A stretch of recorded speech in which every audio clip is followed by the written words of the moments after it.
What is going on, Don't Unfriend Me Nation? Welcome to the Don't Unfriend Me show. I noticed with this morning's quick, 5-minute show that my voice seems to be going out. We'll see if it holds up. I hope everybody's doing well. Welcome to the Don't Unfriend Me show. Amy and Olivia and I are on tonight. And we cannot wait to see you. Say hi, Amy. I'm sorry. I was saying, I don't know what to do. Like when you say, I just wave sometimes. Sometimes I say hello. I don't know. I don't know what to do with my hands. Yeah, it's kind of like just go with whatever feels good. That's my thought process. Hi, Liv. Hi. Olivia's here. I'm here. Olivia knows what to do. Just sits there. Hi. Looks pretty. Yes. Sit still, look pretty. Yeah. Got it. Bill Maher, poetically correct. I am so freaking stoked to go over this because I told you so. I'm just letting you know. I told you so. And I always love to rub it in people's faces. Disney Pride Night. Piers makes a point. Douglas R. Murray. I've got some video that demonstrates that he's a hypocrite. We've been going off on this guy for the last few nights, and we're going to do it again. Bernie and AOC, the oligarchy, the mighty oligarchy. Refusal to recognize the chain of command. We'll talk about that. Taylor Lorenz names her pocket rocket Luigi. It's one of those titles you just got to roll with. Benny and Flynn ahead of their skis. Oh my God, Benny Johnson just doing his thing. We will have overtime tonight. The overtime topic, if we hit goal of 300, is... I'll tell you when we get back.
Hey, James, wait until the intro. Give us 2 minutes.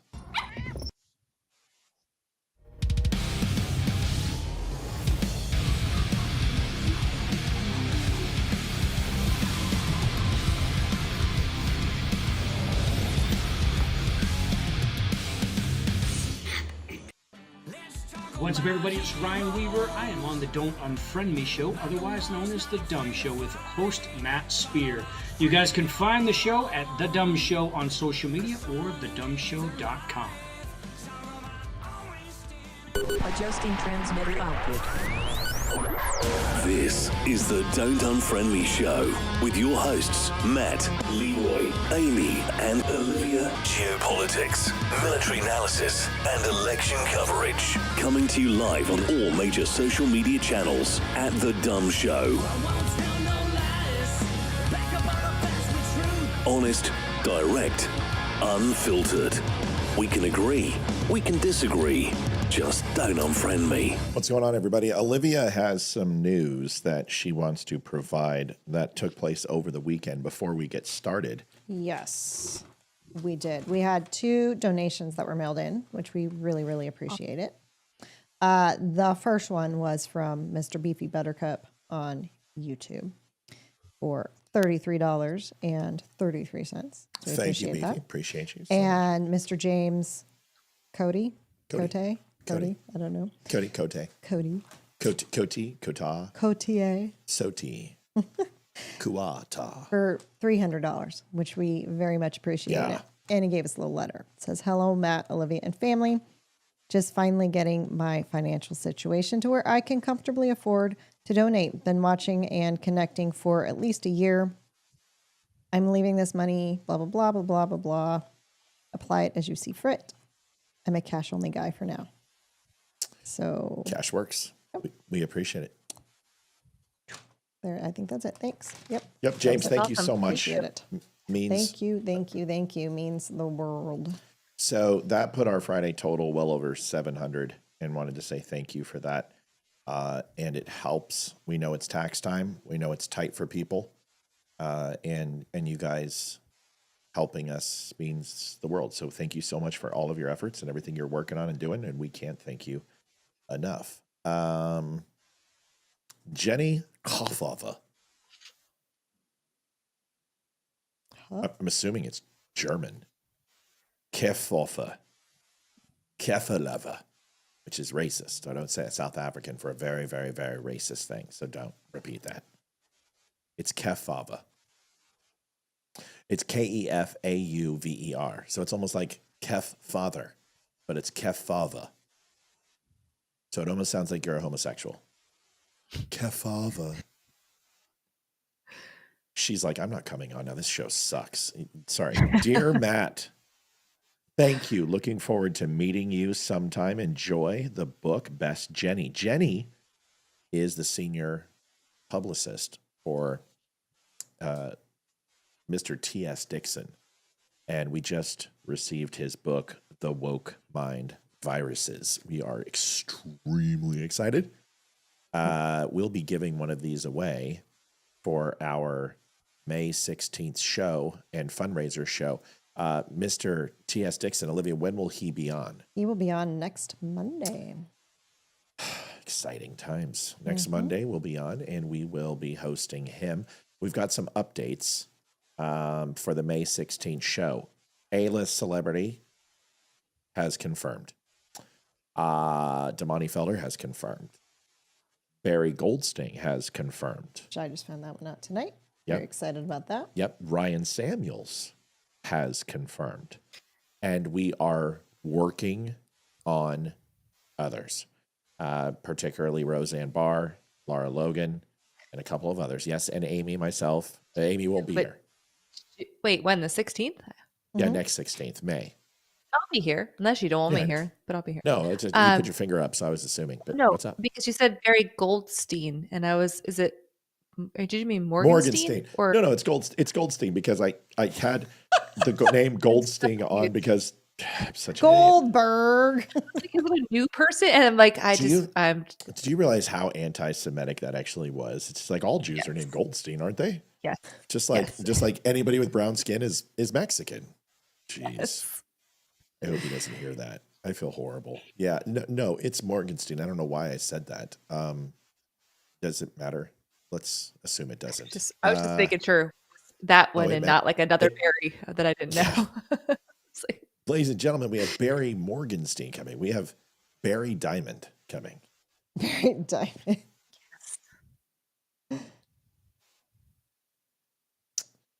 Shit. Barry Pearlman. will You be have with a us. phone call to make after the show, don't you? No, he understands. I mean, you get your mind on other things, and you just whatever. He's gonna be fine. What else? There's got to be something else. Wasn't there something else? We're working on another person to come on the show. Oh yeah, Still working on we, that one. And then we got another one coming. A doctor wanted to come on, and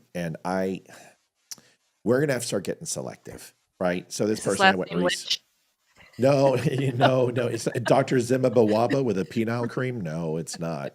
But I've had to turn down my first person on the show because I think we're getting to a spot where they're like, this person wrote an article, and I'm like, oh, and I read it, and I'm like, oh, and I'm like, no, I don't think so. Because if I can write an article better than that, then really, what's the point? And maybe that's conceited. I'm almost positive it is conceited, but I'm just going to go ahead and have to be conceited. All right, let's rock and roll. We got a busy show to do. Olivia? Somebody said Dr. Fauci. No, if it was Dr. Fucky, I would absolutely. It's Coty. Coty. Accent falls on the E. Is it Cote? Coty? See, I've always said it that way, James Cody. Or Cote. No, I've said Cote, always. I've said coat. I've always said Cody, but I said Cody because Olivia said it. It's a stab in the dark, but I've always said Cote. I believe whenever I've addressed you, James. So just remember, it's Olivia who doesn't know your name. All right. Well, we got a busy show tonight. At least I remember Barry's last name. So I remembered Barry's last name. I used somebody else's. It's yeah. Listen, I'm ashamed. Much shame. Hang my head down. Shame. Ding, You ding. Whoopi Goldberg. Shame. What are people doing talking about the Red Room over on Rumble? I told you, Rumble chat is interesting. I stay out of that. I'm going to stay out of there. Rumble it's is a dangerous place. I told you, you have to have thick skin to be on Rumble chat. So real quick, Amy's going on vacation starting when? Friday? I'm leaving Friday, and we'll be back on Friday. Yeah. Okay. We are So gone for a week. Carrie says your articles are better than most journalists I have read, so maybe it's not fair to compare. Well, that means a lot. I wish that were true. It's not true. I don't feel it's true. But you know what? Humility is not my strong suit, so it's true. You're right.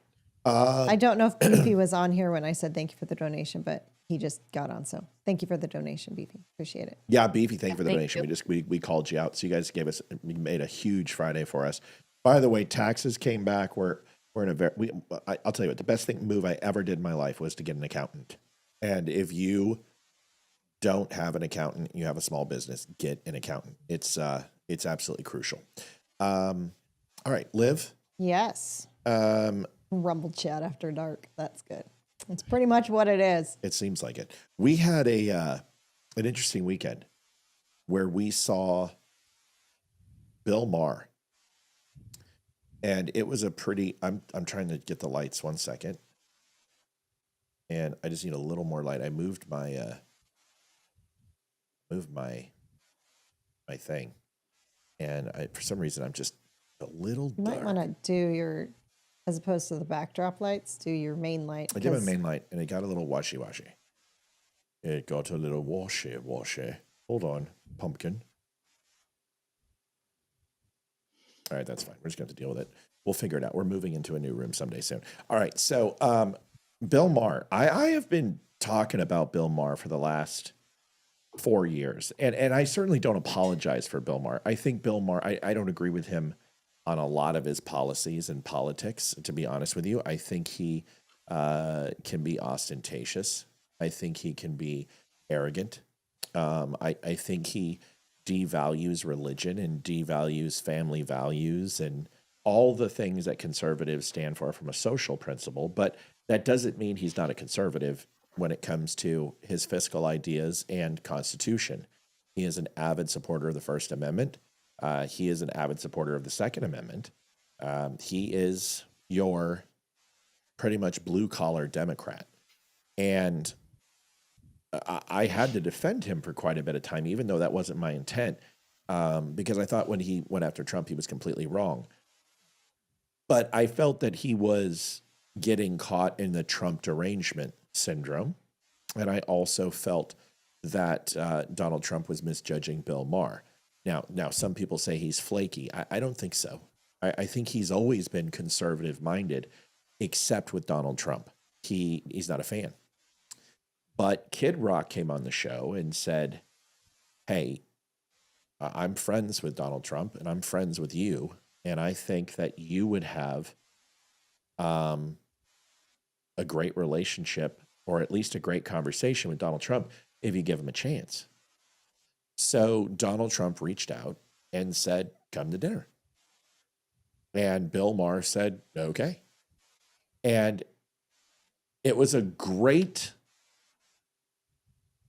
moment for me because I am a fan of both people. And I know Amy is too, and so is Olivia. So she's had her time with Bill Maher, a little frustrated with him at times. But overall, would you say you're a fan, Livy? Mm-hmm. Okay. Yeah, I would start watching him when he was doing Politically Incorrect. Right. On, what was it, HBO or whatever show where he was on. Yeah.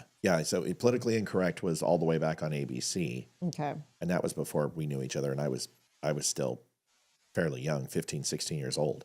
But we've watched him on HBO for Real Time with Bill Maher for quite a while. Yeah. Now, once again, I'm just going to play the Bill Maher segment because I think it speaks for itself, and it's pretty damn amazing. Because the one thing about Bill Maher is that he's always balanced when it comes to his opinions, except for with Trump. And this was an amazing balance of humor and personal reflection, a little bit of self-deprecation and humility that I did not think that I would see. So, Amy, have you had a chance to see this? Yes, I love everything. I love it. I just love it. Yeah, I'll me too. say that. I love it. All right. Well, I think you guys are going to enjoy it. So let's watch it. And the copyright strike, I will talk to HBO because for some reason HBO always puts a strike on and then they give it up and say, nope, no strike once they see the content because, there's people out there who trash their product and I'm not one of them. Here is the video of Bill Maher. Enjoy this because it is something really special. Here you go. We can hear that, honey. Sorry. Okay. You've all been waiting for. I'd like to give you my book report on my visit to the White House.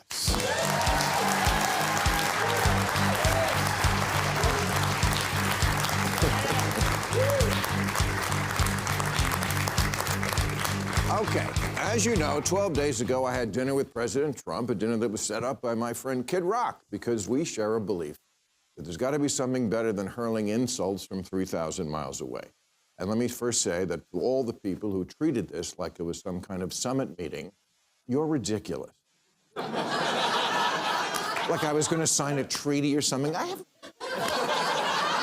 have no power. I'm a fucking comedian, and he's the most powerful leader in the world. I'm not the leader of anything, except maybe a contingent of centrist-minded people who think there's got to be a better way of running this country than hating each other every minute. So, thank you.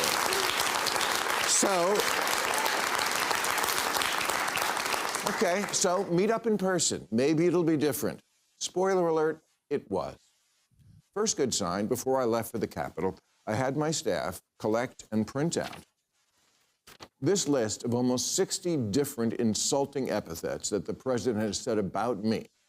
Things like stupid, dummy, lowlife dummy, sleazebag, sick, sad, stone cold crazy. Really a dumb guy, fired like a dog, his show is dead. There's 60. I brought this to the White House because I wanted him to sign it, which he did.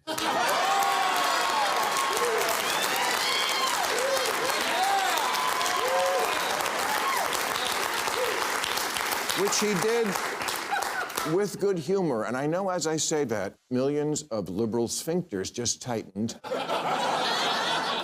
Oh my God, Bill, are you going to say something nice about him? What I'm going to do is report exactly what happened. You decide what you think about it. And if that's not enough pure Trump hate for you, I don't give a fuck.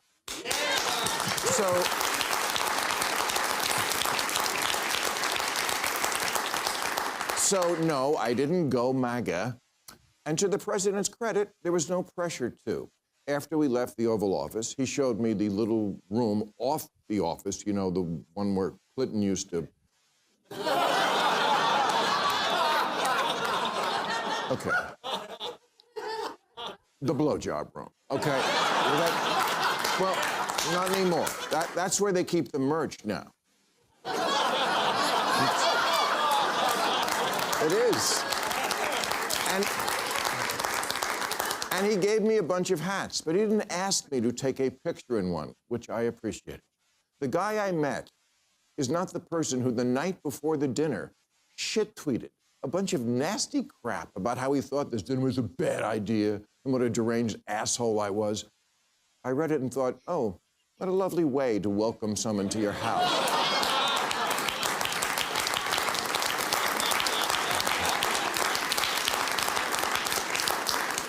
But when I got there, that guy wasn't living there.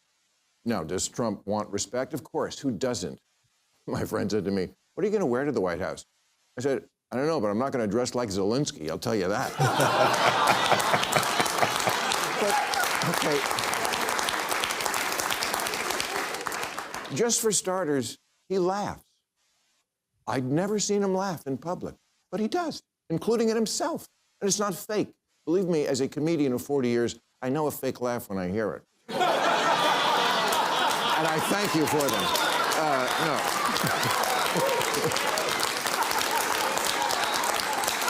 But, okay, example. In the Oval Office, he was showing me the portraits of presidents, and he pointed to Reagan and said, in all seriousness, you know, the best thing about him, his hair.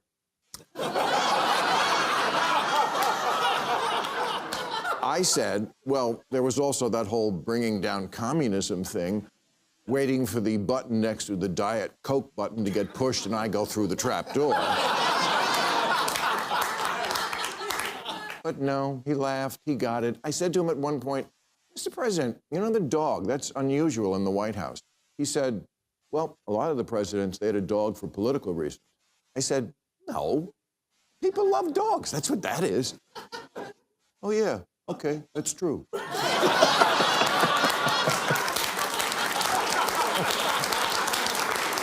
telling you what happened. At one point, we were walking through it is an amazing tour of the whole house. And I don't remember exactly what we were talking about, but it must have been something with the 2020 election, because I know he used the word lost. And I distinctly remember saying, wow, I never thought I'd hear you say that. He didn't get mad. He's much more self-aware than he lets on in public. Look, I get it. It doesn't matter who he is at a private dinner with a comedian. It matters who he is on the world stage. I'm just taking as a positive that this person exists, because everything I've ever not liked about him was, I swear to God, absent, at least on this night with this guy. Bob, Kid Rock, told me the night before, he said, if you want to get a word in edgewise, you're going to have to cut him off. He'll just go on. Not at all. I've had so many conversations with prominent people who are much less connected, people who don't look you in the eye, people who don't really listen because they just want to get to their next thing, people whose response to things you say just doesn't track, like, what? None of that with him. And he mostly steered the conversation to, what do you think about this? I know. Your mind is blown. So's mine.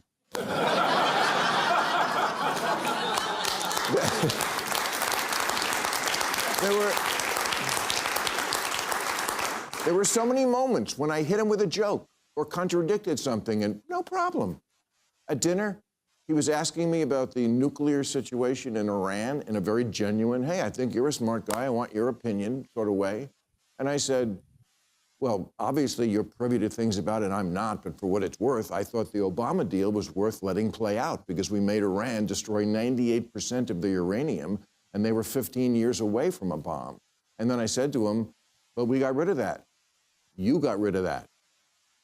He didn't get mad or call me a left-wing lunatic. He took it in. I told him I thought parts of his plan for Gaza were wacky, but that I had supported him in the idea that Gaza could be Dubai instead of hell. Told him he was wrong when he tweeted the night before that I was critical of all things Trump. Not true. Check the tapes. Moving Israel's embassy to Jerusalem, loved it. The border did need to be controlled. I'm glad the cops are getting their morale back. DEI had gone too far. Biological men shouldn't be playing women's sports. Europe should pay for their defense. And of course, it makes sense that Arab countries should take in Arab refugees, like the million Syrians who wound up in Germany when Saudi Arabia took none. He said to me, you're right, they took none.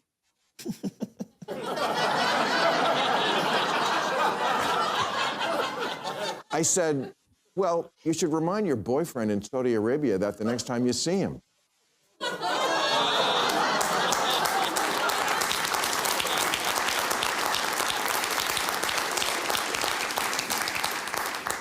He laughed. I never felt I had to walk on eggshells around him. And honestly, I voted for Clinton and Obama, but I would never feel comfortable talking to them the way I was able to talk with Donald Trump. That's just how it went down. Make of it what you will. Did YouTube just block us? I have no idea. Let me look. Don't tell me YouTube just blocked us. There's no way on an HBO Bill Maher show. You're kidding me. Yep, they did. Those fucking pussies. What is up their ass? Anything that gives Donald Trump any respect. How are people still chatting with us? Usually when the video goes down, the chat stays open. But you just can't watch the video on YouTube. Policy violations. You know what? I think I'm done with YouTube. I got to check it. I'm sorry. I don't have a choice. I got to check this. I know this slows down the show, but I got to see if they give me it. I think you need to, because YouTube is still one of the biggest platforms, even though they do this crap. They do this crap. Well, they're going to ban me. That's what they do. They're going to get us soon. They're going to get me for a copyright strike right now. I bet they're going to strike me. Hold on. Dashboard. I just got to see.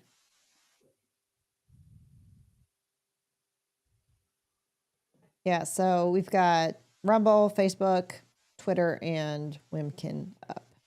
Guys, if any YouTubers would like to head over to another chat channel. is still up? Chat's up. Yeah. I wonder if I stop it, is it going to come back up? I don't know. Let's try it.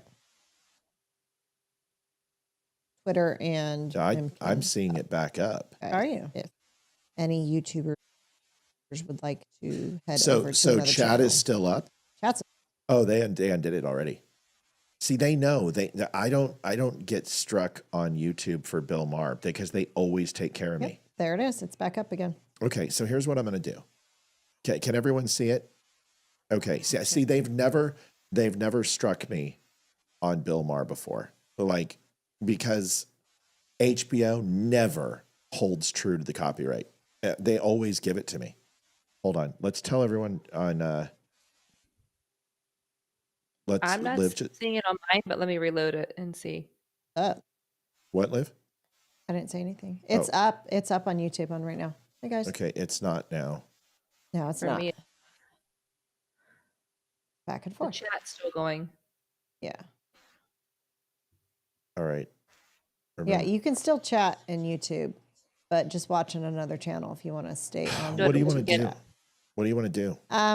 To be honest, it's not the first time that this has happened. Facebook's done it before, and we just have those viewers go to a different channel because there's no point in stopping the show and restarting it. Yeah, how many people do we have on YouTube right now?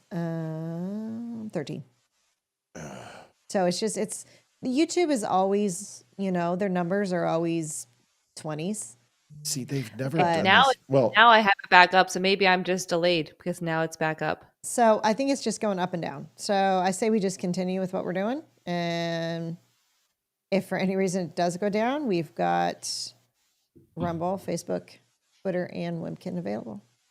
So they're going to re-enable it. Okay. So we're just not going to play the rest. I'm going to be polite. And if they don't want me to play it, I'm not going to play it. We literally are 4 minutes away. So the great news is that the three of us have all seen it. Yeah. And we're gonna give you the recap. So ending here, he basically says, "Listen, I'm not gonna vote for Donald Trump ever, and I can't unless he runs again." But makes a joke, but he talks about how Donald Trump was magnanimous and warm, and that he doesn't know if this is going to change the world, but he knows he's going to get a huge amount of hate over this, and he's aware of it, and he just doesn't care. He believes that there's got to be a better way to do things other than hating each other, and this was a step for that. And it was just, in fact, it's hilarious because I will play the video I did this morning because it's before I watched this that I wrote it. And to see that his message is similar, is moving. Amy, your thoughts on this? Like I said, you got a chance to watch it. Go ahead. Yeah. Well, we've been watching Bill Maher forever, just like you guys. I grew up watching Politically Incorrect, Comedy Central. Like I always loved him. I've never agreed with him on Yeah. almost most things. Every week we love watching him because we don't agree with him on most things. There are times when I'm like, oh yeah, that's a good point. Or he's very honest and very diplomatic and fair, but he's very left leaning in my opinion. I don't agree with most of what he says, but he doesn't ever say things. That's not true. He is very derogatory with some things, but it's Oh yeah, always it's horrible. it's always like in a joking way. I don't take offense to him, and maybe it is because I did grow up watching him, and that's just how it always was. So I don't know. We appreciate his opinion for the other side because he is extremely intelligent. He delivers things well, and we don't agree with a lot of what he says. But we watch him every single week. Like truly, Isn't it we watch crazy? every week. Yeah. So we love him. So I thought it was great. I love this. I'm so glad that he did this. I would love to hear what Kid Rock has to say about the dinner. I would love to hear. I'm sure he has put it out there. I don't know. I haven't looked, but I would love to see what his thoughts are because I love Kid Rock too. Great guy. Yeah, and So, and Dana White was there as well. Yeah. So it would be a very interesting thing to see what they have to say. But it comes down to this. I don't think Bill Maher misrepresented anything because the one thing I didn't see is Donald Trump on Truth Social blasting him afterwards, saying this is a lie. I never said this. I believe that Donald Trump has grown a lot, and dare I say that Bill Maher has grown a lot over the last 10 years. Like I said, I don't always agree with Bill Maher. I don't like what he said about our troops. I don't like what he says about religion because I believe he pretends that he has all the answers. And nobody knows. I mean, you can say that you know, but you don't know. And I think you should leave your options open always. Olivia, your thoughts on this? We listened to it together, and it was breakfast. I thought it was hilarious. Yeah. I mean, I was a big Bill Maher fan. After President Trump got elected in 2016, I kind of stopped watching him because when he said I hope our country goes into a recession, just to ruin Trump's presidency, I was like, okay, I'm done watching him for a while. Yeah. I got real pissed. It takes a lot to offend me. I wasn't offended. I was just pissed that somebody's their hatred for someone else is so much that they would wish a country to fail. Right. Because they want that person to fail. That in my opinion, is just plain selfish and idiotic. Yeah. And it was dumb to say. So I stopped watching him for a while. I know you still watched him. And a little bit. Not it nearly as much as we used to. No. And then it was like over the last few years, like during all of President Trump's first term, it was all liberals on. If a conservative came on, they just freaking attacked them. And I just wouldn't let him get a word in edgewise. And I was like, I can't watch this. This has turned into a shit show. I can't watch it. But over Biden's turn, I watched it go from everything left leaning. And if you're conservative, just like the rest of America, if you're conservative, you're a horrible person. And as the years went on, he started getting a little more centrist, a little more right. And he started putting the liberals that were on in their place. And he started giving the conservatives a voice again. And he was out of his TDS. He got out of the Trump derangement syndrome and went back to normal Bill Maher. And I like that. I like Bill Maher. I think he's hilarious. I liked Religulous. I liked everything about it. So I like him as a comedian. I think he's great. I just did not like his opinions and what he was saying during the first term. But I agree with you. I think he's grown a lot as a person. And Donald Trump has grown a lot as a person. Right. And I know I may get a lot of hate for saying this, but I'm a firm believer in everything happens for a reason. And there is a reason that Donald Trump lost in 2020. And to be honest, I'm happy he lost in 2020 now. Hindsight is 2020. Yeah, it sucks. for Biden to be president. It really sucks what he did. But I think if Trump would have won in 2020, his ego was too inflated. His head was too big and the power had gone to his head. And I think he would have had a horrible presidency in 2020. I think he would have done some stupid stuff. And I don't think that he would be doing what he is now. And I know there's a lot to fix from the last 4 years, but I think he was just too power hungry and he was too much of himself. And I think he had to step back because even for 2 years until 2022, he was still screaming, it was stolen, it was stolen. And I was a huge critic of that. I was like, I may not vote for him if he doesn't shut up about this because I can't handle him saying anymore. But I think he has stepped back. He's realized the mistakes he's made, and he's become a much calmer man. And I think he's become a better president than he was in his first term, in my opinion. So that's out there. I mean, it is. Don't hate me for my opinion. No, it's just an opinion. It's an opinion. And it's one that we've talked about. We were frustrated with Donald Trump. We all were. Yeah, everyone we were was. frustrated with what he was saying and doing, and that we felt that he was distracting from his own goodwill. And every time he took a step forward, he would take 10 steps back. I don't think anyone disagrees. Now, it's hard for me to swallow the pill of Joe Biden as president, and we would have been worse off. I think this. I don't think the things that we wanted corrected would have been corrected under a second Trump's presidency. Yep.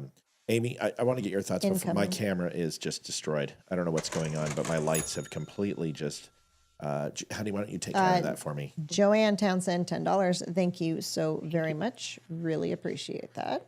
Yes, we do. What do I think? I mean, it's hard to say, right? We don't know. We don't know what we don't know. And the facts are Joe Biden was our president. And I don't know. I truly don't know if we would be better off now who knows who our president would be now. You know what I mean? Like, we don't know.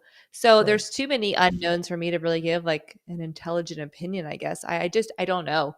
But here's what we can say. It wouldn't be the same guy that he is right now. Is that fair to say? I absolutely agree with that. Yes. Yeah. Like, I think the assassination attempt changed Donald Trump. And although that is like, nobody can sit here and say, I'm glad all those things happened. I'm glad we're inflation. I'm glad we had the thumb of Joe Biden. I'm glad he eroded America. No, but those things happened. And out of that, we kind of have to go by the adage, are you the person who reflects on your life and wishes all the bad things changed? Or are you cognizant of them and you grew from them and became a better person for them? Would the same Donald Trump be in front of us without all of the insane amount of life-changing events that he's had to go through, from all the charges, the indictments, the court cases, the assassination attempts, the frame job, the disrespect from the media? It's an interesting question. So, Olivia, I know where you're coming from. I think it's a very bold statement that would not pan out with some reflection on reliving the things we had to go through under Joe Biden. But I think it's a fair one to say. Yeah, I mean, I definitely, we wouldn't be where we are if it hadn't played out the way it did. Right, I agree. And, I agree. You know, everything happens for a reason. But I mean, I'm not happy that Joe Biden was president because he did screw our country horribly. Right. I mean, America was in a horrible place and going down a path that if a Republican didn't win in 2024, I have no idea where we'd be. It would, I don't know if the United States, we know it would be here anymore. It would have just gone down the tubes. But I mean, there could have been someone worse than Biden. I don't know if there could have been, but that's true. It makes you can't have wrong without right. You can't have right without wrong. You can't have good without bad. Right. So we can't look at it and go, wow, we honestly had it really good in 2016 through 2020. and it kind of went downhill, but now everything's looking up. And I think people grew a lot. I think the Democratic Party changed a lot. And with that change, a lot of people in the Democratic Party have changed and realized how far left and just how stupid the Democratic Party has become with what they stand on. And I don't think the Republican Party would be where it's at if it wasn't for Joe Biden being president. Because Republican parties gained so many new voters because of Joe Biden and because of his policies and everything that he put America through. So, yeah, it was 4 years of suck, but I think it's going to be many years of good for America and the Republican Party. Wow. It's an interesting take. It's not one I've heard before. And I think you have to weigh the good and the bad of where we are and where we see we're going. Here's the ultimate thing. I think all of us have immense faith in where Donald Trump is leading the country and where we're going to be in 4 years, or at least I think I do. I think you do, Liv, Amy. I think he is. Yeah, like I said, I've been critical of a few of his things that he's been doing, but all in all, majority of what he is doing is on the right path and getting America back to where it needs to be, and even better than it was. And I haven't lost faith at all that he is not going to continue doing what he said he was going to do. Yeah. Just because there's been a few that I'm like, why did he really do that? But they're not so big and life-changing for me, at least, that I'm going to be like, oh, wait a second. So I just think he probably should have thought a little bit harder before he made the decision, or done a little bit of research on his own before listening to one of his advisors to say that. But trust me when I say that, is that your inner circle in that situation. He is a CEO, and he's been a CEO his entire life. Yeah. And you have to trust your board. Yep. And he made that mistake. He trusted his board. So with this, he put people he knew were going to be on his team. Yep. And that allows him to focus on some of the minutia to ensure that if there is a stray person, they're easier to find, because most of the people are extremely loyal to Donald Trump. It's an interesting conversation. It's an interesting topic. Amy, final thoughts on that?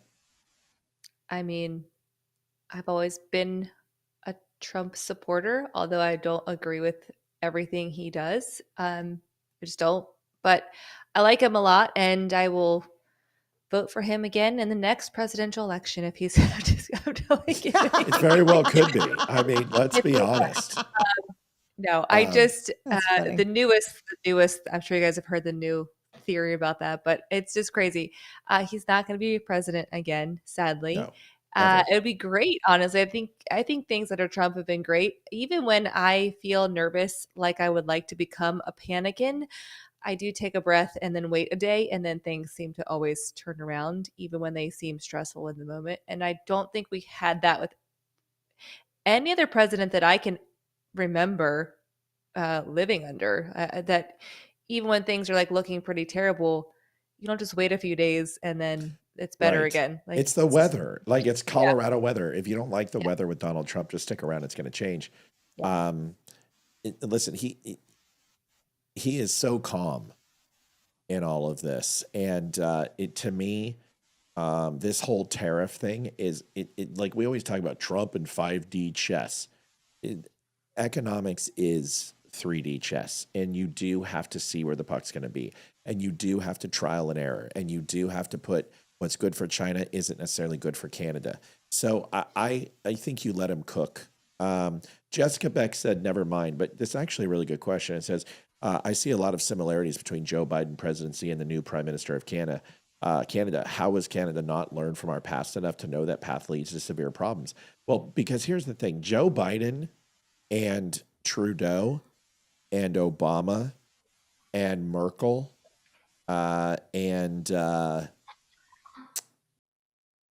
Mershon and the other leaders of Europe and Canada and United States, they're all the same. They're globalists. So they all come from the same Charles or the New World Order, globalism, Davos summit style Schwab thinking.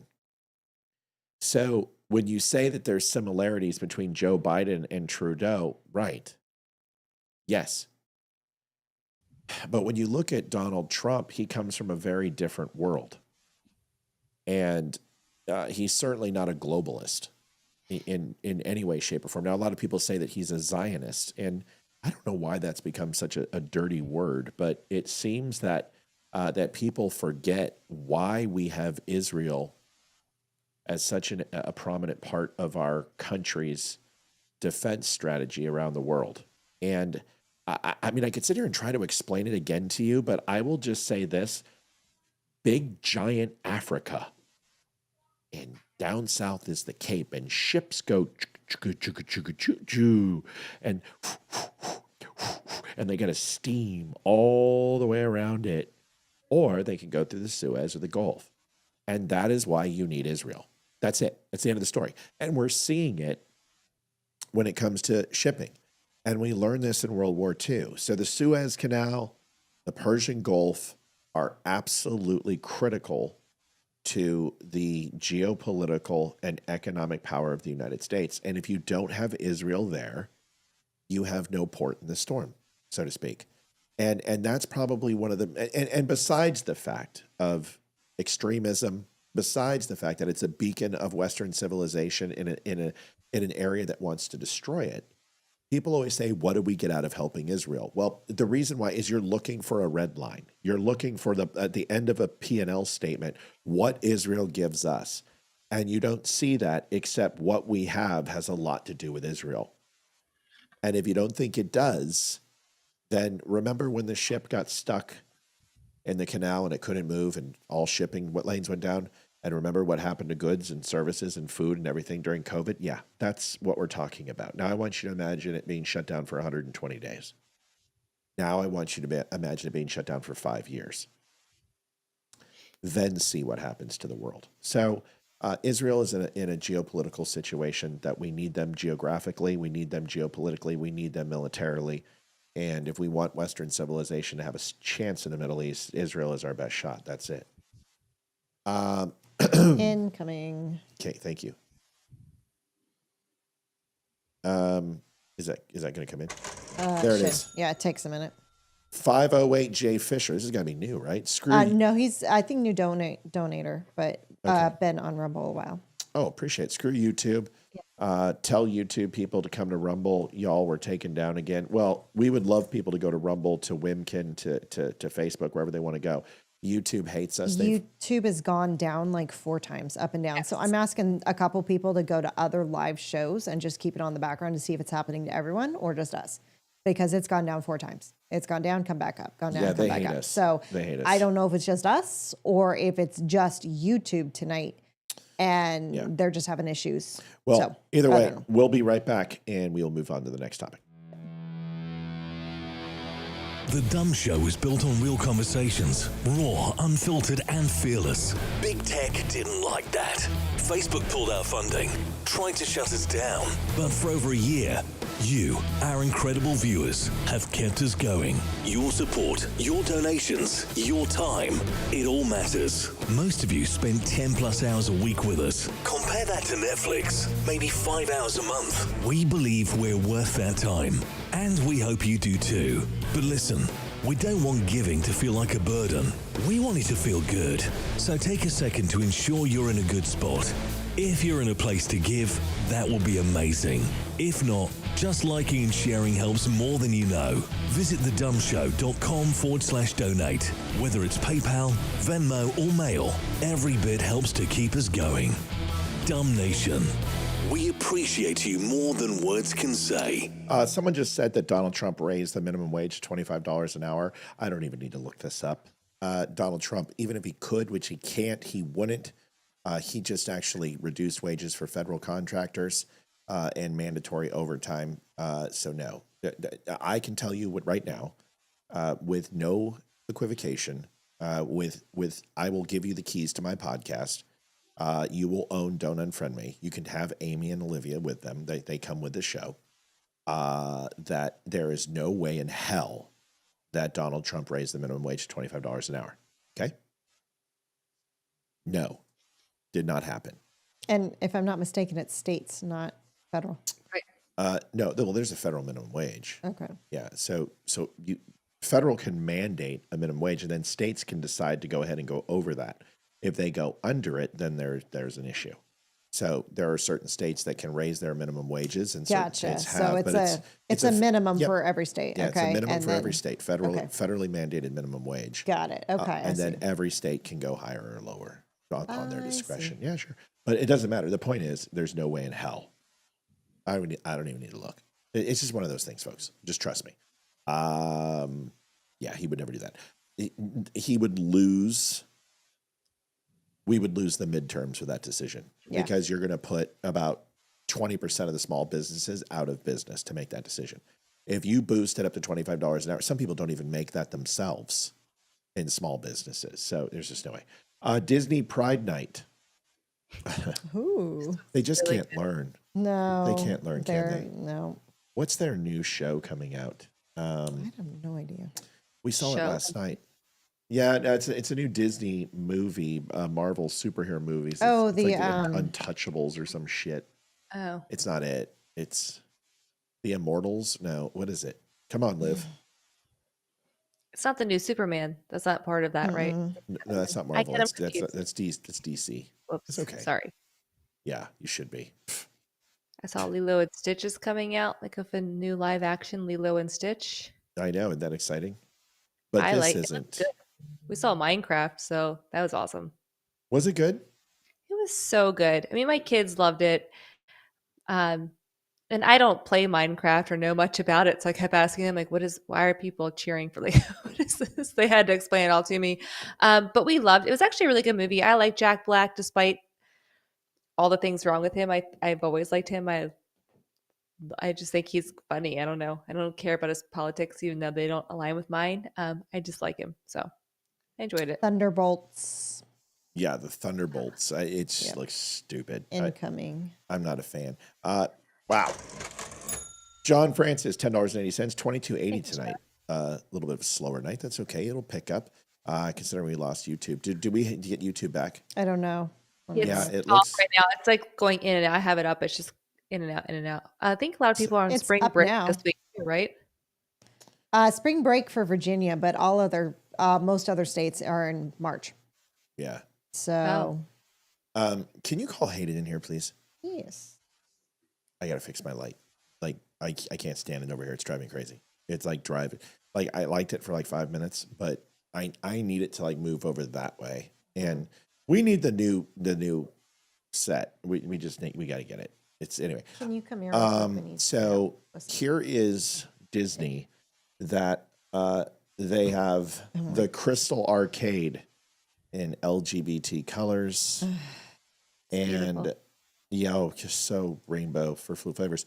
Disneyland After Dark Pride Night. Experience a joyous after hours event at Disneyland Park June 16th and 18th, 2025. Celebrating the diversity that makes us unique. Honey, please go grab a stepladder. I need that light moved to over there instead. So you're going to have to drop that down and just move the light over. I love you. Thank you.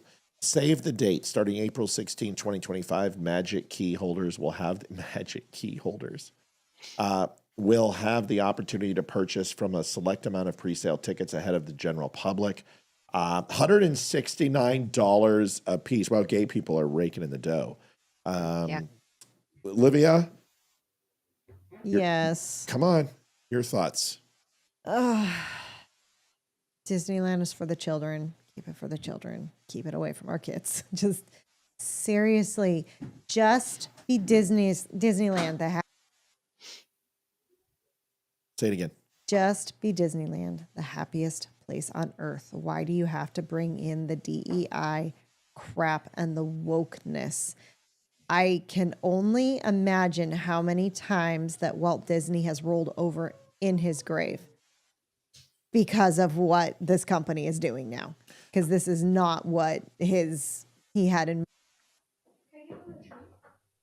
Yeah, this is not what he had in mind when he started Mickey Mouse cartoons and the studio and then open the park. Yeah, no. And do his kids and grandkids run it, or did they sell it off? Do you know? I don't have the answer to that question. I do not believe it's still within his family. So that's, I don't understand. I don't know the answer to that question. Someone says, can I restart the YouTube stream? No, I cannot. It does not allow me to do that. And I'm very sorry, but they did this to us and there's nothing that I can do about it. Unfortunately, I'm very, very sorry. I have to help my daughter. Liv, can you take over? And Amy, can you tell us what you think, please? What is your thoughts on this, Amy? So I remember this from last year. I don't know when it started, but I do remember them doing this last year, which is concerning that it did well enough that they brought it back again this year, because that means clearly they made a significant amount of money. I remember hearing about this last year because it says on their ages 3+, which one, if it starts at 9 o'clock, and I get like if you're with your kids on vacation, they probably get to stay up a little bit later, but I probably never let my 3-year-old stay up past 9. I don't know. Maybe I did. If it was like on a flight or something, I don't know. It just seems irresponsible personally, in my opinion, but you know. Yeah, I totally agree. I'm not taking my kids to anything pride at all.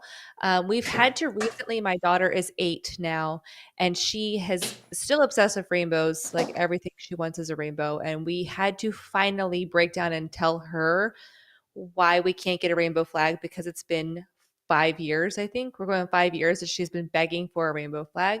So we finally had to have that conversation. I mean, in a 8-year-old friendly way of why we can't have that conversation or why we can't have that flag. And she was so like blatantly like honest. She was just like, well, they can use it as their symbol, but it actually belongs to God. And I was like, oh, you're such a good Catholic child. You're so right. Because it is. It's a symbol of God's promise to us. And I don't know, maybe we need to start looking at it that way instead of this demented crap that they're putting on our kids. I don't know. It's just concerning. I'm not taking my kids. I'll tell you that. Never, ever, ever. Our kids are teenagers, and I wouldn't take them to it either. It's hard to figure it out because like we want to go on this vacation, and we were thinking about going maybe to Florida, and we're like, I don't want to take them there. You know, I hate to say that because Olivia, that was kind of where it all started for us, and we think like this is our last hurrah. You know, because Hayden's going to get disconnected the next year or two, and you know, Ethan's going to be a boy, and he's going to be only thinking about one thing. And Disney, this is like it. This is our last time, and I'm like, I don't really know if I want to. Someone ban Chris Donahue. You're not Chris Donahue. I actually know Chris Donahue. Excuse me. Hold on a second. Please ban Chris Donahue. I know that's not Chris Donahue, and you didn't wear that uniform. You disrespectful prick. So someone ban this son of a bitch for me. Thank you. Go ahead. First of all, Florida's great. I mean, we go all the time, but my mom and dad live there. So we don't go to Disney. We do other things when we're there. There's tons to do in Florida that's not Disney related at all. So I love Florida, but I wouldn't take my kids to a dude ranch. So I always suggest it. I haven't taken them to one, but I just think they're a little bit young, but they really, I would. Oh no, they would love a dude ranch. Yeah. I want to go to one. That's what we did. We did in Houston before we moved out here. And the kids were 9 and 6, and it was awesome. I mean, I practically grew up on a dude ranch. My uncle was the head wrangler, so I was always there. I learned how to horseback ride there, and then that's where I got my first babysitting job. So is that where you slept with the football team? Is the baseball team? Get it right. Just saying. Okay. Baseball players are. Where's my daughter? She probably is stuck on her phone again. I don't know. I will call her if she answers. My voice is like totally shot. Your voice is. I don't know what. Shot. I'm so hoarse. Listen. Allergies, maybe. I don't know. I feel really bad about this for our YouTube viewers. I'm sorry, y'all. It makes me feel horrible, but we're gonna try to get it fixed, and they're obviously not going to help us. So there's not much that I can do. But please understand. I am sorry. Come to Facebook or Wimkin or Rumble. So. Yeah. You must have thick skin to be in Rumble chat, though. Yeah, you may and not be and have a bit of a dirty mind, because if you don't, you maybe get offended. Yeah. So Piers Morgan, I don't agree with Piers Morgan very often, but I do like this, and it's like kind of mind blowing to me because he doesn't do this very often. But he was successful here. Listen to this, and I'm going to try to get my lighting fixed. If my daughter would get her in the room. Here is the video. Liv, you might want to watch this. Don't worry about it. I'm okay with that. All right, what if I was a young student at Columbia, they're on a green card, British, come in, happy to be here, do all my paperwork, get to Columbia, and I start leading a group which is a bunch of white supremacists, and we start terrorizing black students in the way that they were terrorizing Jewish students. Well, hang on.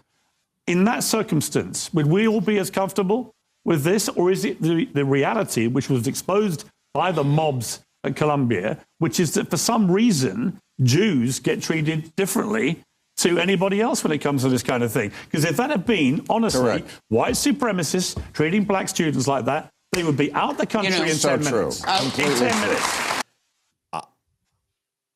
Like Mike drop Piers Morgan. Yes. Like, I don't like him. I don't agree with most of what he says. He's English. That's why. It's bad teeth.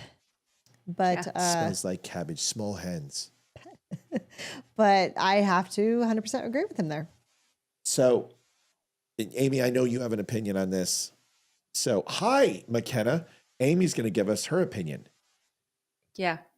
So obviously I agree with this too. I think Piers Morgan is probably one of my least favorite people on the major news media outlets. And I don't agree with him almost ever, but there are a handful of times, and more in like the last probably year or so, that I do agree with his opinion on certain things. And this is definitely one of them.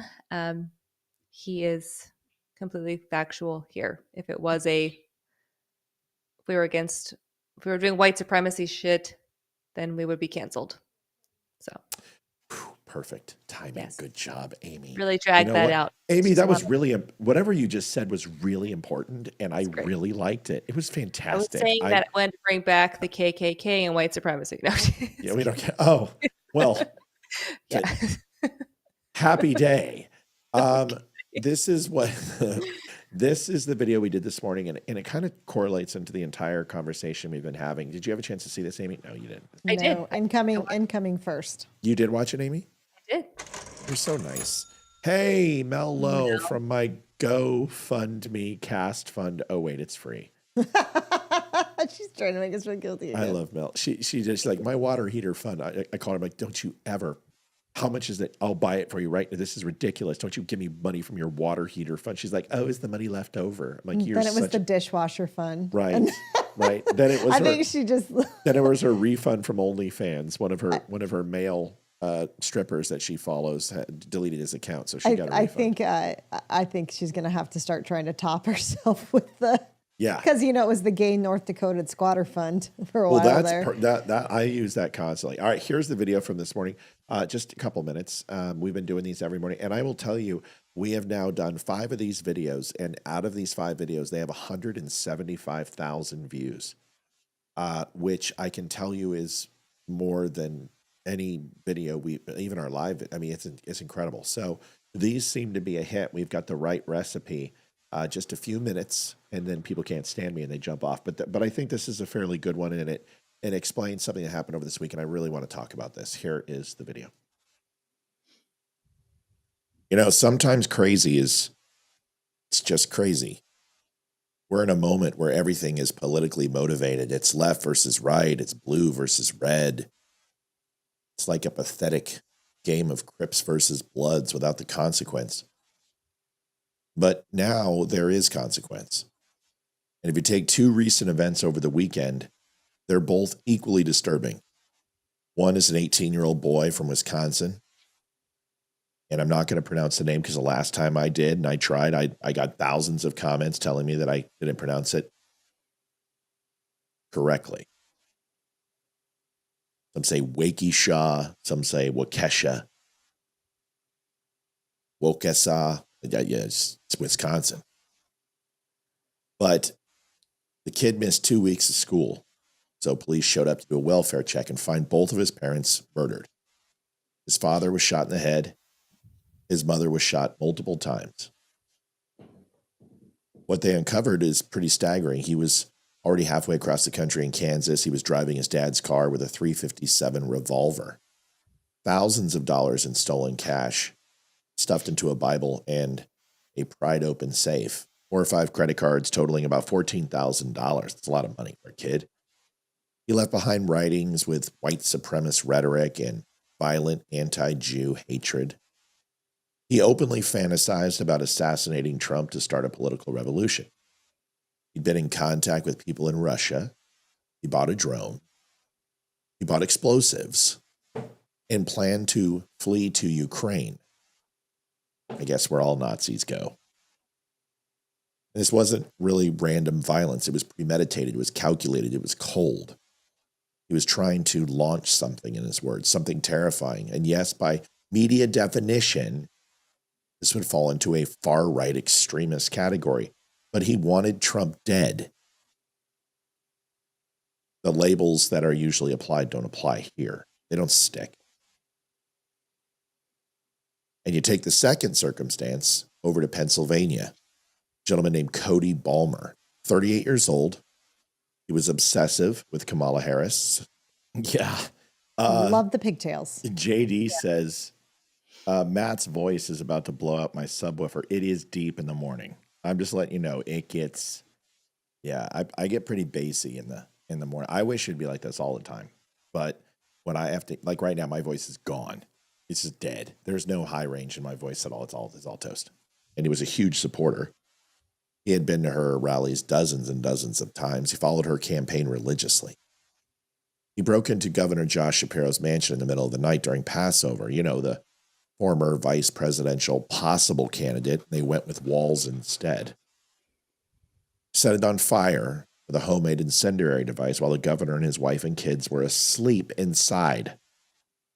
Fire caused pretty extensive damage. Charred piano, burned furniture, windows shattered. The only reason no one died is because the flames didn't spread faster. He snuck in, got past security. Might want to find out what's wrong with your security and perform these actions. These two men, 2 different backgrounds, 2 belief systems, but both absolutely deranged. Both driven by delusion, not policy. Both wanted to use violence to make some kind of point. And maybe that's the real story here. How broken our political culture has become, not because of the left or right that stands alone by itself, but because we've stopped seeing each other as people. We've turned politics into religion. We've stopped talking and started screaming. Look, I know what my show is about. I don't have all the answers. I just host a little show, share my views, and I get fired up like most people. However, watching stuff like this makes you pause and realize there has got to be a better way to govern, to debate, to live side by side without thinking the person next to you is your enemy. That's my hope anyway. That we remember most people aren't the loudest voices in the room. They're just trying to raise families, work hard, and live their lives. It's the loud, the broken, the unhinged who keep hijacking the national conversation. And we've got to stop letting them set the tone. And right now, the tone is it's better to hate each other than have a conversation. It's better to hate each other than just simply say the words, I don't know. So I don't know.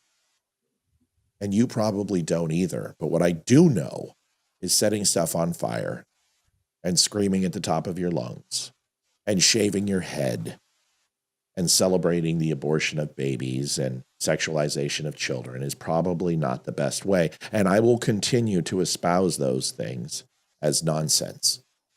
But what I will not do is focus on violence and celebrate people who do these things like Luigi Mangione and others who decide that their opinion is more important than your rights. Because in the end, in the written and natural law, it's not. Folks, I'll see you at 7 o'clock tonight. Be good. So the reason why that show and the Bill Maher conversation, and thank God I got my lighting fixed. Oh, God, it's driving me up the fucking wall.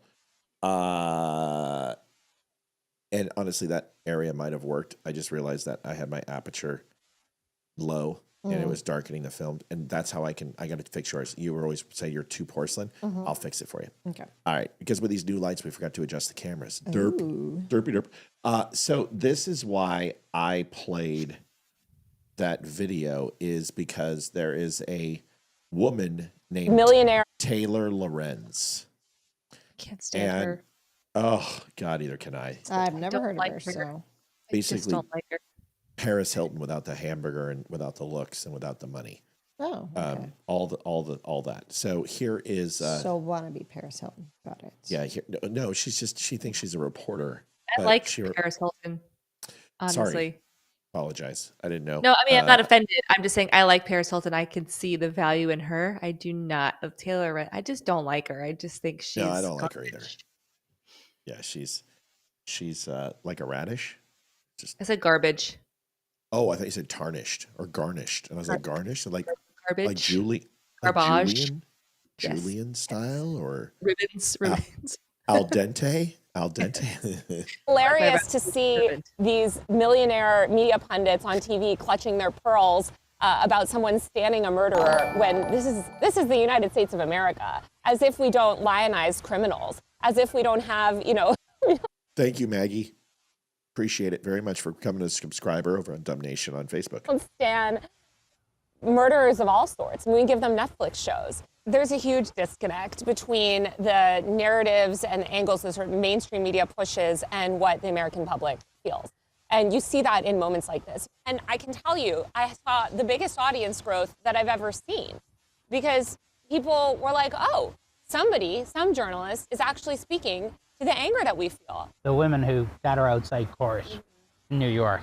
So you're going to see women especially that feel like, oh my God, right? Like, here's this man who's revolutionary, who's famous, who's handsome, who's young, who's smart. He's a person that seems this morally good man, which is hard to find. Yeah, I just Bitch is nuts. like women will literally date an assassin before they swipe right on me. That's where we are. I'm sure you wouldn't like to be compared to a Trump supporter, but some of how people cannot understand why people have sympathies for Mangione strikes me as the same as a lot of media not understanding why people support Trump. I totally agree. It's because a lot of people are just really, really desperate. They want... Wow. Been a while Trump since we've somebody? seen. I didn't know. Yeah. Did Trump go shoot a CEO or did he shoot the sheriff? But I did not shoot the deputy. 2 Dumb Nation subscribers that quick. It's funny, since Facebook's been throttling us on Dumb Nation for about a better part of 3 years, and they don't broadcast it. That's pretty nice to see. So thank you. Somebody to take on the system. They want somebody to tear down these barbaric establishment institutions. So Eric Erickson said the best. He's like, it was great. And I kind of stole it too. He's like, Taylor Lorenz has named her new vibrator Luigi Mangione. it's like, dude, what a sick, twisted woman. You can see it in her eyes, a little crazy. She wanted to go back to her place and do something a little naughty with the dude she was talking to, because she was sure flirting with him. No, I think she's talking about Luigi Mangione. And seriously, I thought she was going to start doing the Divinals video. If I touch myself, when she's talking about him. And I think Fat Boy was just lucky to be in her presence. Listen, is this true that a morally upstanding human being, a good man who murders somebody, what the hell? I don't think that I would consider a person that murders another person to be morally upstanding, in my opinion. I could be wrong, but James, I mean, are you thinking of leaving Jason, gay Jason, and going with a murderer like Mangione? Did he hear that segment too? Was he mad at you for saying that you thought he was gay when you first met him? No, he knows. It's not a secret. It's not. I mean, he knows that I thought he was gay. I mean, I told him. I was like, I thought you were gay. So he knows.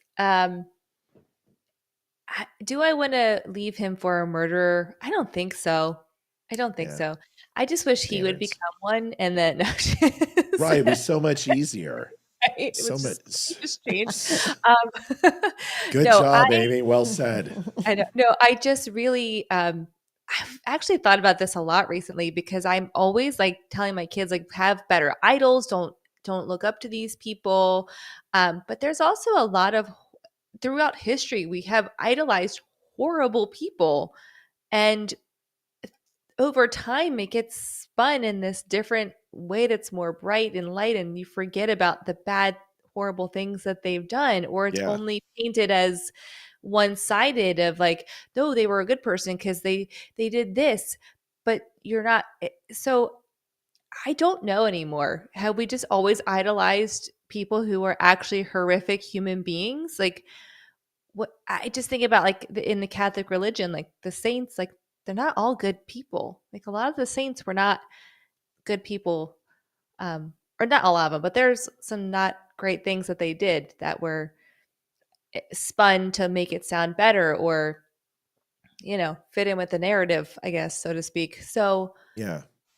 it's just a lot. I don't know, but can we stop murdering people? Like just across the board, just don't kill people. Unless you're good looking and have a great personality, then you're fine. Like, dude, it's like all the girls who were like pining over Ted Bundy on the Netflix special. They're just like, oh God, he's so dreamy. I'm like, the dude fucking took a piece of firewood to sorority girls' craniums and went room by room and bashed their brains in. Are you talking about Bundy? Yes. Okay. And all the high school girls and all the Jenners are like, oh my God, he's so dreamy. He's misunderstood. And I'm just Because like, didn't Zac Efron play him in that movie? Oh, yeah. That's why, because that's the it's point. Zac Efron, but that's freaking not Tim or Bundy or whatever. Ted Bundy. Well, Ted Bundy was very debonair and suave, and he played a great psychopath. And like most psychopaths are narcissistic, they're self-aware, they're able to put on a completely different face. And I'll be wearing your skin later, Olivia.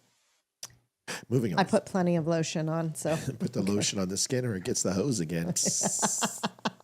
So listen. Incoming So real quick. thank you. We need it. Anything to help the number. 508 Fisher donated $1. The feds have reduced the amount of food trucks to my state, Massachusetts. And I agree. I want him to cut all Fed funding to my state, and message needs to be sent. Wouldn't that be nice? Yeah. If they would do that. Thank you, man. I appreciate the dollar donations mean a lot. Like if everyone gave $1, we would hit budget like that. So what do we do? Wait, go ahead. Really quickly, I think it's Waukesha, by the way. I know it is. Oh. I just wasn't going to give him the satisfaction. Dude, that video that I made had like 1.5 million people, and there must have been 10,000 comments telling me this was a few years ago during. I remember that. Yep. And I just everyone's like, oh, excuse me, it's Waukesha. And I said, I don't give a fuck. Yeah. I don't care. You'll never be in the news again. Well, guess what? 2 years later, You're in the news their again. fucking news. They're in the news a lot lately too. Yeah, I'm like, you guys need to like just stop having nut jobs. So here's the situation: you got a neo-Nazi, supposed anti-Jew who wants to kill Donald Trump, and then you've got a liberal Kamala Harris supporter who goes after a Democrat governor, probably one of the most prominent. It's a Democrat. So what? I'm so confused. It shows you that it has nothing to do with political ideology. Like all these guys, like they're registered Republicans, but they voted for Bernie, and you're like, well, then they're not a Republican and they're not a Bernie supporter. These people are literally like they eat their own poo. Yeah. These people are insane. And they're probably like the only people who still fill out the Publishers Clearinghouse and want to win the money from Ed McMahon. These are the people who have Highlights magazine subscriptions that they haven't canceled when their parents died, and they still have them as 45-year-old people. These are the people who still believe the members only jackets are exclusive. So they're just nuts. So can we stop saying, oh, well, what type of shooter? Was it a trans shooter? No, it's a psychotic. It's a shooter. It doesn't really matter. Insane human being. Somebody tried to set Shapiro on fire and his entire family. Jason Shepard's met Shapiro, and they worked together on the fentanyl test. And I'm sure Jason is like, what the and he's a diehard Republican. He doesn't love Shapiro's policies, but he doesn't want to see his family be the next, crispy extra chicken Colonel Sanders menu 5-piece. Whoever was head of security needs to find a new job. I wonder if it was a DEI hire. Well, if some beatnik got in there, can you imagine? You see the pictures of that guy? Weird. I mean, I loved the pigtails in the first. I did too. Kind of looked like, Wow. Just the two little pigtails. Yeah. It looked like a couple of the little girls in my class before that were like 15 months old, barely had any hair. Well, if you're going to been to the crossing point, if you're going to be a murderer and a killer, could you at least try to look like Luigi Mangione? Could you try? Right. Seriously, slacker. The Dumb Store is veteran-owned with a 5-star diamond rating for service and satisfaction. We offer quality products like coffee, shirts, hoodies, and hats, all made by veterans. Shop with confidence, backed by hundreds of 5-star reviews. Use code DUMB10 to save 10%. Visit thedumbshow.com today. Thank you for your support. It's still there, Amy. James made it. He was on Facebook. POTUS pie lotion. Just remember, it has to have crust. Be a pie, according to everybody online. Yet it doesn't. Pie should have crust. Got a dog that's snoring down here. I hear her. She's going off. So you guys know that I've been going off on this guy, and I liked his premise, Douglas R. Murray, and I had a chance to see some of his videos, and he's fine. He's English. But this is the hypocritical jackass who went after the comedian on Joe Rogan and just lambasted this guy as he wasn't an expert. Listen to this.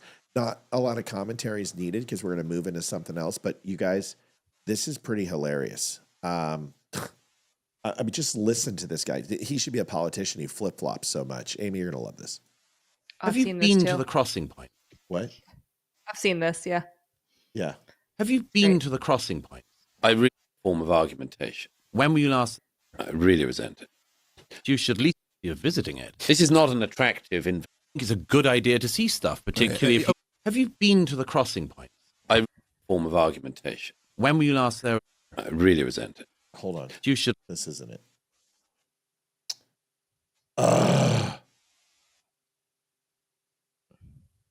It's very good points, though. Yeah, it will be in a second. I can find the video. I don't know why that one is glitching out.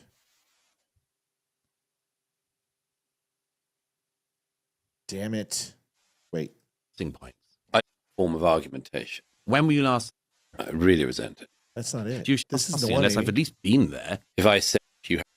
That's not the one. The one I'm looking for is the one where the video is cut and it just basically everything he says in this interview, he 100% contradicts himself in a later interview.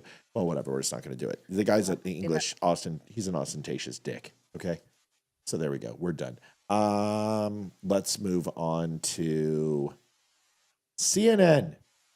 CNN says that they don't hate America because Donald Trump just said the following. Listen to this. Sorry for the audio problems, folks. I'm obviously screwing up. Here it is. For the record, since we heard President Trump say in the Oval Office that CNN hates our country, CNN does not hate our country. That should go without saying. I've been here for 32 years, and I say... Wow, what a statement. Speaking for the entire CNN. It's almost like if I could find you something that would contradict everything she just said, I'd go ahead and show you why CNN hates America. Folks, I bring you CNN hating America. Enjoy. Here's a breaking news. We racist, sexist, homophobic, Islamophobic, anti-Semitic country. Everything they're doing runs against making America great. Well, it was never great, so I'm not going to say the again part, but making America great. Kicking off the Independence Day weekend, President Trump will be at Mount Rushmore, where he'll be standing in front of a monument of two slave owners and on land wrestled away from Native Americans told that be focusing on the effort to, quote, tear down our country's history. They strongly believe, these human smugglers, that this is their chance to enter the United States. This is their chance at the American dream. That's why they risk everything, only to find out that it's all a lie. And when we got our freedom, our quote unquote freedom, we were never restored whole, which is why you hear about reparations. So until the United States atones for that and makes good on that, we're still living in a racist country. Wow. CNN hating America, reparations. It's funny. Every black person I've ever had a conversation with about reparations, most of them say, no, it's stupid. And I said, well, if we go ahead and decide to do that, would any of that help you forgive and move on? Or do you think it would help people who felt oppressed move on? He's like, no, they'll spend the money. And when they've spent it all on alcohol and drugs and other shit, they will come back and complain and want another handout, because that's what they've been doing for 85 years with the Democrats. And I'm like, win-win, ding-ding, great answer. Does CNN hate America, Amy?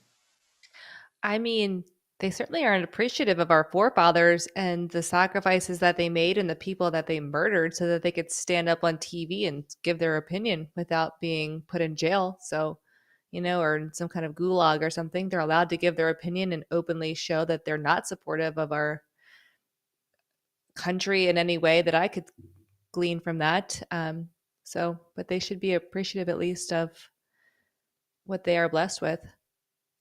It always amazes me when people who are worth millions of dollars sit up on national TV and say how bad you have it. Speaking of that, AOC and Bernie Sanders have been doing tours. They just went to Coachella, $400 a ticket. Those Democrats are really hurting. I guess it's lucrative to murder people as long as you're good looking, and to be rich as long as you pretend that rich people are bad and that you want to eat the rich. Here is the other way. Here is God, Elon Musk, fix your fucking audio. Sorry. I'm a little Did tired. you also see AOC on the airplane in the first class? And people were trying to talk to her. And she was just like, I don't see y'all. Talk to the hand. Yeah, Go buy a $74 hoodie instead. Here is AOC looking very introspective. Basically the same people who pumped Kamala Harris up are now, you guys look at the hand on the face, here it is. Also, the other way I think you can think. God, she's hot. I'm sorry. She's so stupid, but so hot. She could kill somebody and I would write her a letter in jail. Like, she could be my Luigi Mangione. Okay? She could be my Loretta. Okay, forget it. There's a kid here. I can't say it. About it is that we are, perhaps we are in the downfall of the broken way. This was not built to last. Inequity, injustice is not built to last. It lasts a long time. It could last hundreds of years, but ultimately it crumbles into this. Is that Macon Rapinoe? It sure looks like her. Is that the $110 million wonder right there sitting across from her? The one who thinks that she should be paid more, but is worth millions of dollars. Okay. Look at all this equality. A small cohort of incompetent people that create damage. And from that, something new can spring. And so maybe something is declining right now, but maybe it deserves to decline. Also, wow. Never spoken better than from a socialist piece of shit like her. Amazing. She is just masterful with her word salad. I love it. So hot. It reminds me of what could be unburdened by what has been. By what has been. Sometimes we need to undo the fabric of society's cloth. That's great. Amy, you need to go start practicing your AOC.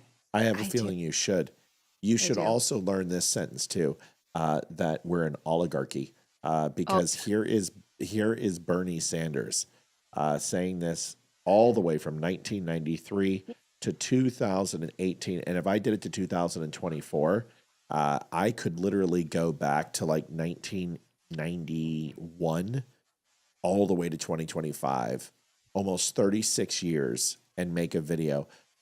This one stops at 2018. Welcome to Bernie, I'm a Communist Sanders, who I at least have to respect. Him and AOC, I think they're getting it on.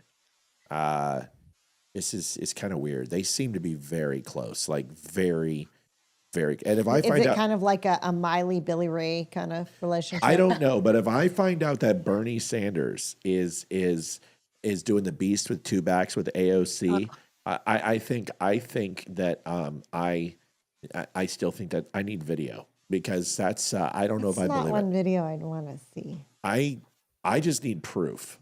That's all, because I don't believe, like, I already think she's the dumbest woman on the planet, right? And I think she's really hot, and I hate her policies.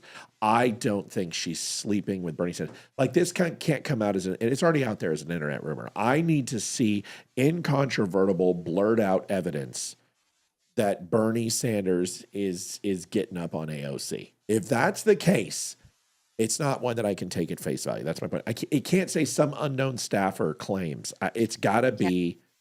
I need incontrovertible evidence, because I don't even think she would even stoop that low. Now, Kamala Harris, I guarantee she's banging Bernie.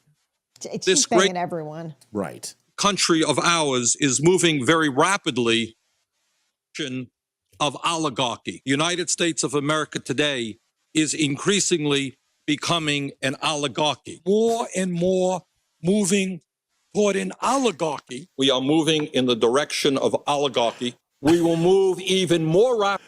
JD, my man, says sock and mouth. She would be the best one-nighter ever. In the direction of an oligarchy. This great country is evolving into an oligarchic society.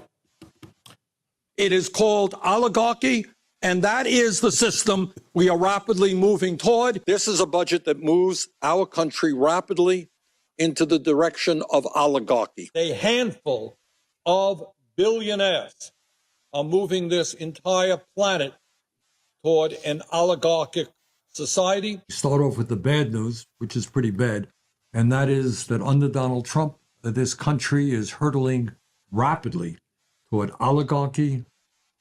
Is he reversing like Dick Clark at his age? Is he getting younger? But, I mean... Maybe it's all that AOC punani. Apparently, he doesn't understand what the definition of rapidly means. Because if I'm not mistaken, in 1993, he said it's rapidly moving towards an oligarchy. Yeah. Yet we're in 2025, which would be 22 years later. Correct. No, 32 years later. 32 years later. 36. Whatever. 1991. And it doesn't matter. I like 22. Maybe feel we're younger. we're not an oligarchy. So I think he needs to go back and check out the definition. But all I could hear is every time he said oligarchy, all I could think of was like Lamarcky or whatever, like that stupid malarkey. That's all I could think about every single time I heard it. That's all I could think about. It's a bunch of malarkey. No, exactly. You're a lying dog-faced pony soldier. You said you were, but now you got to be honest. I'm going to be honest with you. I miss. With all due respect, that's a bunch of malarkey. Amy, you're running over the sound bites. Sorry. With all due respect, that's a bunch of malarkey. Yep. All right. And why is that so? Because better than anybody else. And you don't know my state. My state was a slave state. My state is a border state. My state is the 8th largest black population in the country. My state is anything from a northeast liberal state. I miss him. Amy, go ahead.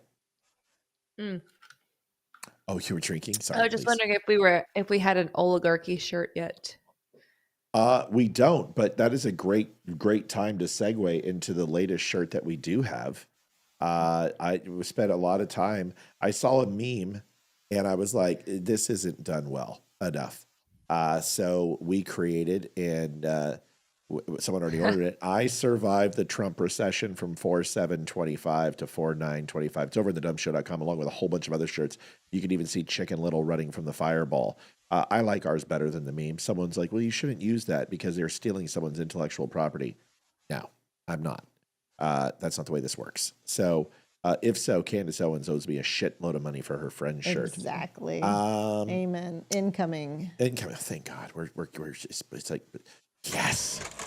Bobby Richardson donated $51.99 with lots of love. Thank God, Bobby. a little bit more doable now, folks. We're literally at 8:36. We've got $170 to go. We'll be right. Amy, did you have anything else you want to say about AOC and Bernie? No, I just want to be invited to one of their oligarchy rallies, and I haven't been invited yet. So. Can't wait for that. Does oligarchy mean 3 houses for a communist? Is that what oligarchy means? Join Wimkin.com, the social media platform built for free speech and true connection.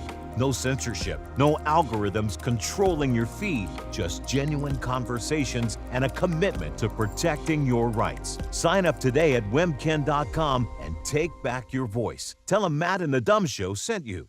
I want you to meet Colonel Shayla Baez Ramirez, a 3-namer, so you know this is going to be fantastic. Assume command of Fort McCoy Garrison in Wisconsin in 2024. No, that's not in Waukesha. Whoops, I mispronounced it. Ramirez is a political activist who refuses to display the official photographs of the Secretary of Defense and the President of the United States and the Vice President of the United States. She has turned them around, and she has removed Country them. of ours is moving. Shut up, Bernie. Nobody cares about your fucking oligarchy. Anyway, Colonel, I am a heifer and past the weight limit and hair restrictions. This lady is so unsat. I can't believe she's a light bird colonel. But this is pathetic. Watch this. So I think this is a great milestone, not only for the Army, for the community. I think that this is a milestone, and it's a great one in general, not only being the first female commander of Fort McCoy, but being the first minority that commands this installation. I think that as a society, we are looking to integrate our society and work better with each other. And I think that showing the public that we could have diversity in every, part of our society is an important thing. Oh my God. I got a question. Yeah, somebody get Olivia Tiber, please. Banner, go ahead.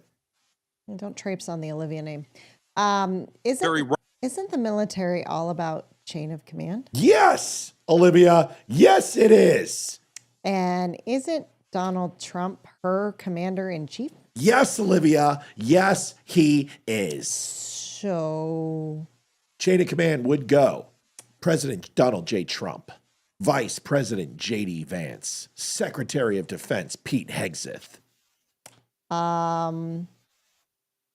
I think she needs to lose her job because I think she needs to lose some weight. Yeah, one that too. too many chalupas. But, Seriously. You're. I can't think of the word, but she's stepping on a line here. She's fat. She's not following her chain of command. I mean, if you didn't understand that in boot camp, I don't understand how you got to where you are. But someone needs to boot her because that means she's following her own rules. I heard she was with MS-13 when she was younger. We should deport her and then let the chips fall where they may. Exactly. Kind of heard we've been doing that. 18 times. That's what I'm saying. Exactly. I want to see her fat shit, right? So I guarantee she got a waiver. It's like, I promise I'll lose it this time. I've lost 3 pounds since last PT qual. I'll get it this time, I promise. Well, you're not. You're going to get busted down a rank. Okay, I promise. These people are. They should be. This is like you should just remove her from the military.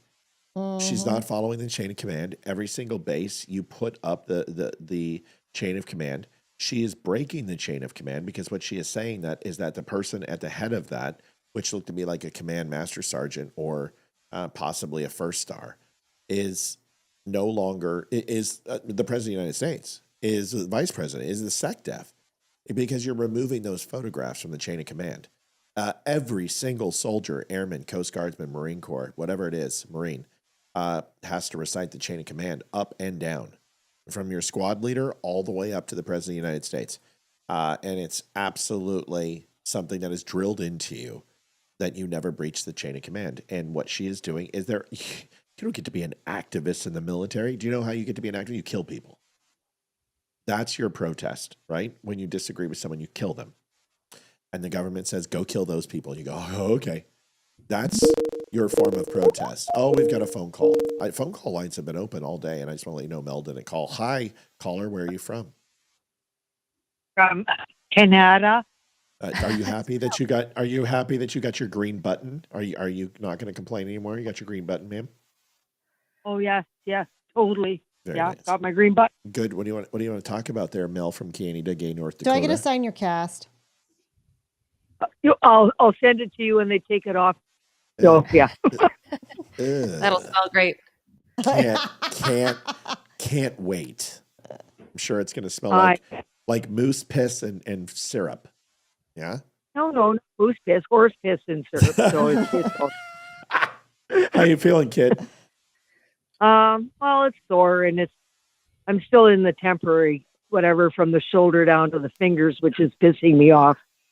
But they're not going to change it out for a couple of weeks because they're not sure if they're going to do surgery on it. They thought they were going to do it today, and then they went, "No, you're old, and your bones are." I'm like, I'm tired of hearing the old part. Yeah.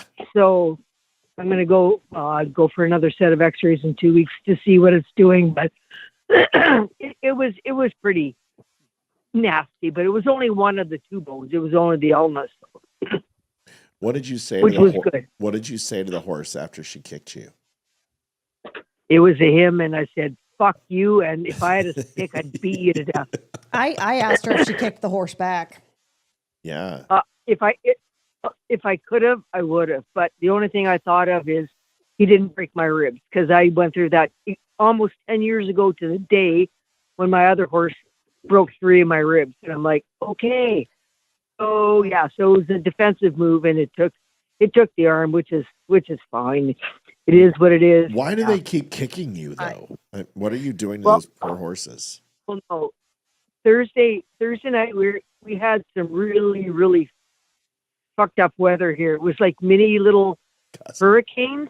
It would go from no wind to 70K like in an instant, and this went on for about 3 hours.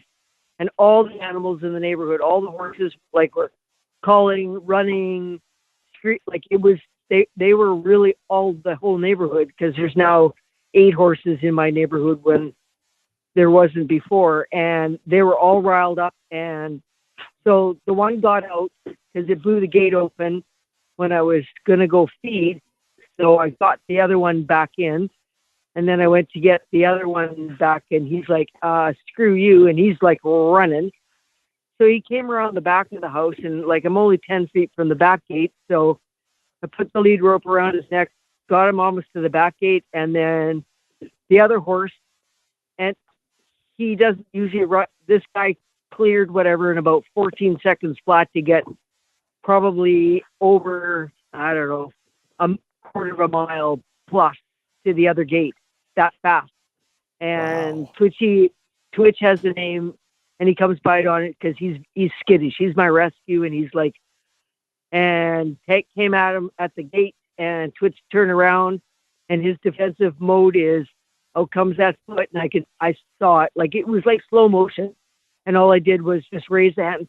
I was like 4 inches away of missing it, but I put the arm up, and he caught the arm, and I went, and I could hear it, and I'm like, oh crap! Yeah, don't say so 4 I inches. went back. Don't say 4 inches isn't important. Yeah, I know, but I closed the other gate to keep the other horse back in because I had opened it. So I went back, trying not to throw up, pass out, because it was pretty, I knew it was. I heard it, and I'm like, oh. And then of course my neighbors are seeing now because he's running the rest of the yard with the rope around his neck. Down and back and forth or whatever, and thank God I didn't put the halter on because he would have tripped over whatever. This way was short enough he couldn't step on it, so he was just running crazy because it was crazy weather. It was just wild. Wow, it was bizarre. So anyways, it was probably of errors, and it is what it is. And so yeah, then I went sat in the horse pistol for 6 hours until they could figure out whatever. And yeah, so you're okay. Yeah, I'm gonna live because it didn't affect my my speaking capacity. No, I was like, did they kick you in the head and now you're normal again? So that's awesome. That's Did you see Brian's comment? What did Brian say? He said, Mel, did they offer you maid? What's maid? Yeah, well, Medical that'll assistant. probably be the next whatever that will offer me maid. So because that's what the Canadian government. Hey, Mel, I hate to ask, but you did call in for something, and I don't think it was this. So what would that be? Does Pete Hegseth have the? And I'm pretty sure he does. Can he call that person to desk heels together and go, you're out and fire her, because that is just totally absolutely. Yeah. So and she should be made a poster child, like whatever, and do it on TV in public, going, this is not how this rolls. Like that is just, when I saw that, whatever, that just pissed me off. Like, no. Pete needs to haul these people out and weed this crap out, because it obviously for the last 4 years has been rooting its evil little lines and whatever within the military, and these people are now showing their true colors, whatever. Sure. And the BMI, whatever, I guarantee you she got waived from her PT test. Of course she did. So yeah, it is whatever, and you can't keep your rank if you don't pass your PT test. Yeah, it is up here as well. It is, I'm pretty sure, down there. Right. I think Hegseth needs to make a visit to that base and do some PT tests. Oh hell yeah. Yeah. The thing I was thinking was and challenge her to a push-up challenge. Yeah, well, that's not gonna be a problem. She's a woman. So no offense. So here's the I know. All right. So here's the thing. You did say be the poster child. I don't think you meant a portrait, though. Landscape probably would be more effective to get her full body in the shot. Listen, I completely agree with you. Real quick, Mel, I want to get your thoughts on Katy Perry going into space and launching herself up like a firework. Oh my God. I'm glad that the ladies did their thing and Elon brought them all back in safely. I laughed when Jeff Bezos face planted outside the little capsule there, running to save his girlfriend or whatever. And they had the time of their life. It's good. It's actually good PR for Elon and SpaceX and whatever. Yeah. So they might not be so critical of the whatever, going, that was awesome. Yeah. And it might be the good PR that Elon needs at this point and whatever. So yeah, and she can sing a song. She can sing a song about it. Well, she already wrote it. Baby, I'm a firework. I mean, literally now. I mean, that's why I was hoping it would explode a little bit, because then that would have been the song during her funeral. Lived her song. Baby, you were a firework. But it didn't. And I don't want to see her see it. I actually enjoy one of Katy Perry's albums, Teenage Dream. I thought was a wonderful. Prism was the best thing. Sometimes I do. Well, I think we listened to the song Teenage Dream like at least 1,000 times, because that was like all Hayden would listen to between the ages of 2 and 3. Roar, she loved it. Exactly. Roar. I've got the eye of a tiger. And she sucks, but you know what? Who cares? Like, if AOC would just give up and write an album, I would probably listen to it, as long as she didn't talk. Mel, we love you. We're glad you're safe. I was going to say, Mel, the story about the horse, it was a little bit more G-rated than I thought it was going to be. I thought it was going to be more of an R-rated one, but with a little bit of, some bestiality in there or something like that. Holy shit. What? Are we going there? No. What are we doing? What are we talking? Mel, was something we need to know about these studs? Yeah, so I have 2 of them, but they're not studs anymore. They're geldings. Okay. Well, you broke them. You rode them hard and put them away wet, it sounds like, according to Olivia. Jeez. Mel, I respect you too much to say that. Hey, are you seriously okay? You don't have any, they might do surgery? Well, that's going to be debated again, because when I went I had to go back Friday morning, and it was like, and she was giving me a 50-50 chance of full recovery. And I'm like, I don't like 50-50. 50-50 sucks. Right. So it's like Canada's chance of winning the cup. Yeah. And when she was pushing the H thing and the whatevering, and I'm like, lady, like I know, like she's young and whatever. And Does like, she think okay, you're going to fine. die tomorrow? I mean, my God, Mel, you're not that old. I'll be 70 here in a couple. Jeez, that's It nothing. is what it is. When's your birthday, So Mel? 4 May. Wow, you're only a month older than my mom. Yeah, the day the Canadian Navy was born, 4th of May. Except not Wow. 1904, it was 1955, but yeah. God, was So, it yeah. different when the ships were made of wood? Was it crazy in the Navy? It was more fun. Oh, I Let's put it bet. that Trim the sail. way. Yeah, that's right. Oh yeah, but yeah, no, but yeah, when I didn't get a warm and fuzzy from her, like whatever. So I'm like, yeah. So I opted out because it was supposed to be this morning, the surgery, and I'm like, yeah, let's just wait a couple of weeks, and if you have to go back in and break it or do whatever. But right now it's a pain in the ass because they got the half cast on from my shoulder down to my fingertips. Oh boy. Which means I can't do anything. So I cut all my hair off on Saturday. Sorry, Matt, but yeah. What? All my long hair She is can't gone. do it It's with now- no hair. It's I mean, okay. no- Women are perfect with short hair. Absolutely beautiful. Is Victoria on? I know. If she's I know, not, but I can't. I can't do it. Like I have one hand. I can't. There's no way I I can do can't my hair. imagine you trying to comb your hair like this. It's come on, it's not going to work. Yeah. So, anyways, All it right. got all chopped up Saturday, and everybody's like, "Oh," I'm like, "Yeah." So, had to go get an electric can opener because can't open it up. So yeah, what do it's they like call cowboys and cowgirls up in Canada? cowboys and cowgirls? I don't believe it. I don't believe it. Yeah, that's what we are. Mounties. It's cowgirls, Cowgirls, cowboys. cowboys. We're All still right. cowboys. We're We all love cowboys. you, Mel. Just know that the green light is on for you. I made it for you because I didn't want to get yelled at. I know. I saw the green light. I Yep. thought, "Woo!" Oh, red light's There's- on. Sorry, bye, Mel. Love you, Mel. Just kidding. No, Love I'm you, kidding. Mel. We love you, Mel. Love you, buddy. You're the Love you best. guys. Get better. She's amazing. All right, incoming real quick. Oh, thank God, we need it. There we go. 508 Fisher. Fisher, just thank you guys. I do appreciate the work you put in. Thank God for zero interest. She's got to go. She should be fired and all her DI achievements stripped. Yeah. Listen, I come to just it's conduct unbecoming of an officer. And it's also disparaging the chain of command, and it's dereliction of duty, and she could be removed for it. What she needs is a nice little 30-30. That would send a message. 30 days no pay, 30-day confined to quarters, maybe a couple special projects. Maybe she could send her to fat camp, which is always fun for reconditioning. But either way, El Salvador is always looking for people. Here is the launch of Katy Perry and her rocket. I figured we would cover this.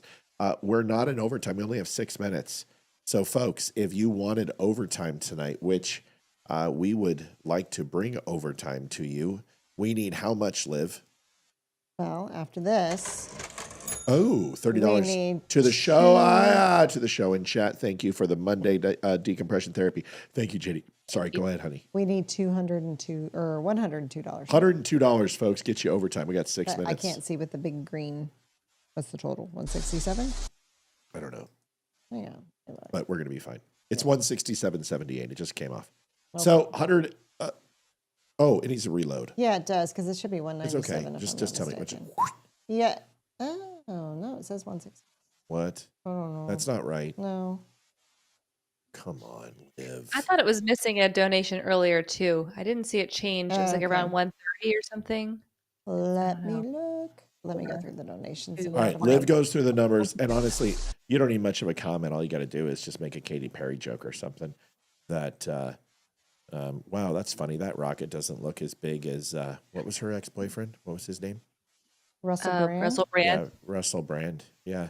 So hopefully she was awake and coherent during their lovemaking sessions. I heard. Anyway, here it is. Liftoff. New Shepard has cleared the tower.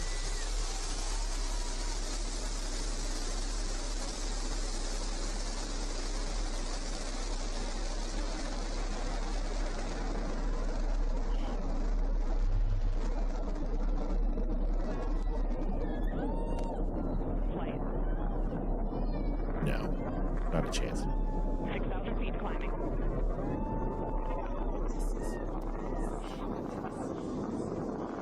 I wonder if she's actually singing Firework right now. Oh, she's probably singing Peacock, or something like that. So that was. Lost Go ahead. because I actually have no idea what's going on. I did not see this. I'm not aware of this at all. Well, I'm going to show you right now. So Katy Perry, Gayle King, Lauren Sanchez, Amanda Nguyen, Aisha Bowie, and Carrie Ann Flynn are in space. One of them is the wife of Bezos. One of them, I think, is Bowie's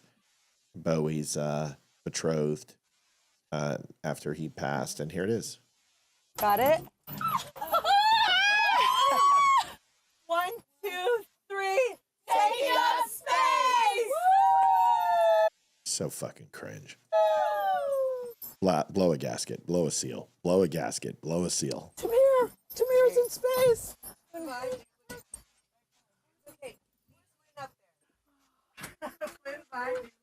She brought a flower. I mean, she didn't start crying right there. Got you, Flynn.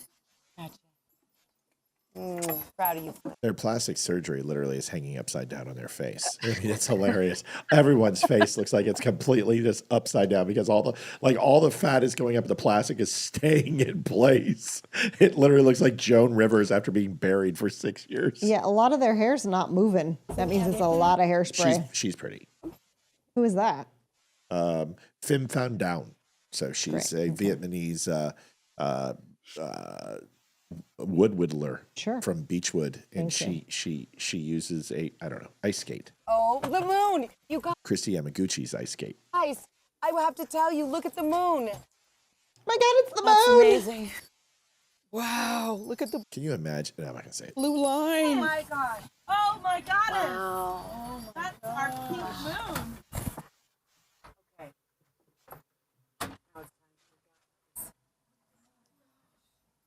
Of course, she shows a Ukraine flag. Jeez. It's Bahamas. I know. I was going to say, that says Bahamas on it. I'm aware. It is yellow and blue, though. Whoa. That's amazing. So, a lot of people are like, this is the fakest thing I've ever seen in my life. Here is their landing with audio. And you will see a puff of smoke when it touches down. A puff of dust. Actually, yes, that's normal. A puff of dust, last milliseconds, air cushion that will kick up the dust. It's a very soft landing despite the sporty perception. There it is. That's not very soft. That looked pretty hard. Like, someone who does a lot of landing in parachutes, that's not very soft.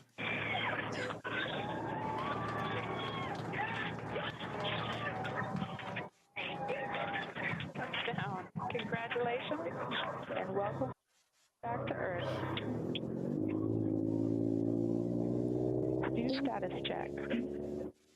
Double shot. How much does it cost to do that? I'll tell you in a second. And you will see a puff. I don't get it. So, well, I would first be of all, vomiting the whole time. So right, it's got to be northwards of $150,000 a person. It's got to be some astronomical figure. I wouldn't be surprised if it's $350,000 to half a mil, at least. Now, the more they do this, wasn't that like $250,000 to go in the submarine? Like, yeah, but there's more space flights than submarine. No, this is more expensive, right? Yeah, I don't know, because honestly, surprisingly, have to make a compression sub is cheaper than making one of those rockets. Yeah. Now, not the one they made, because all they kind of did was just get some duct tape and some freaking plastic, like a milk jug, and freaking said, "Okay, let's go. We're gonna go thinky." But the rocket, surprisingly, the most expensive part of the rocket is, it's not even the engines; it's the fuselage. In the integrity that they have to resist reentry and things to that effect. But what do you think of this? I mean, would you do it? I mean, Olivia, how about you? You're first. Would you do it? I don't know. I mean, it would be kind of neat to go and say you did, but I don't know if I would actually want to go through with it. See, look, Chuck's right on my $300K with $150K deposit. So Chuck and I are going to be going together. It sounds fun. Yeah, I don't know. Would you? Would I? Yes. Not a chance on your life. No. Why? No. No. I don't want to live Apollo 13 over again. No, I have kids. Why the fuck would I put my life in jeopardy? Like, I mean, it's stupid. I have no desire because I understand the success rate. I understand the quality of the rockets now, but I don't even trust Amazon to deliver my shit on time. I'm not going to let them put me in space. Amy, what about you? Would you go? No, I can't even do roller coasters very much. I can do like one or two. And then like the motion sickness, I'm not the same. My brain, I don't know if it's like old age or what, but like, no, I would be vomiting the whole time, like migraine immediately, like absolutely not. This sounds awful for every level of, and also I don't want to fall that far. I'm hoping you would pass out if it did, like something did like go wrong that's like catastrophic and you're going to die. I hope you would pass out before you hit the earth, but it just sounds awful all around to me personally. But I can get why people want to do it. Like I get that, but I don't want to do it. Here's what it comes down like Olivia doesn't want me to jump out of a plane again, but that's like there's for other reasons, but that's my last checklist. Like, you know, I hit my squat goal, I hit my bench goal, I've hit several other goals of things like, you know, jet ski or whatever, things that they said I'd never do again. But jumping out of a plane is really kind of my last thing that I want to do, and just kind of revisit that and kind of put it to bed, you know?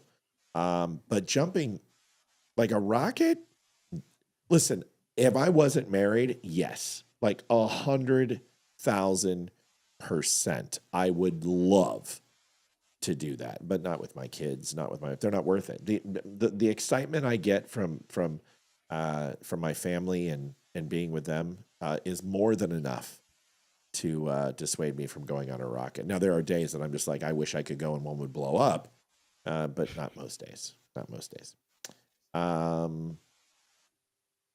So somebody's like, that's the worst space porn I've ever seen. A bunch of women looking out a window while having a person on the ground remote piloting doesn't make them a female flight crew, makes it a effing joke. Yeah, I think if anyone goes, you know, I'm an astronaut. No, you're not. You literally look like you have more Aquanet in your hair. You've got makeup. Give me a break. Yeah. I mean, this some aggressive petting or scissoring would have made this a much better video. But alas. I want to see the full video from when they were taking off until they landed. I don't want to see these like picked part, like when they got out of their seats, you know, like let's make the fun video now, ladies. I want to see full on a video.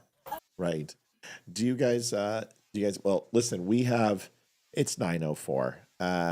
It looks like tonight's tough night. We're going to do one commercial, quick one. Hopefully just scrounge up a little bit of that little bit of extra in extraordinary. I always have that guilt hanging over me too. Yeah, Amy, I'm really wondering if you aren't you are the worst. How do we do $700 on Friday and we can't even live? Yeah. Maybe she's onto something. So I think it's me. I feel really bad. Hey Mel, can we borrow that horse? Can you send it on down here so Amy can spend some time? The Dumb Show is built on real conversations, raw, unfiltered. Hey, if you guys are nice, I will play.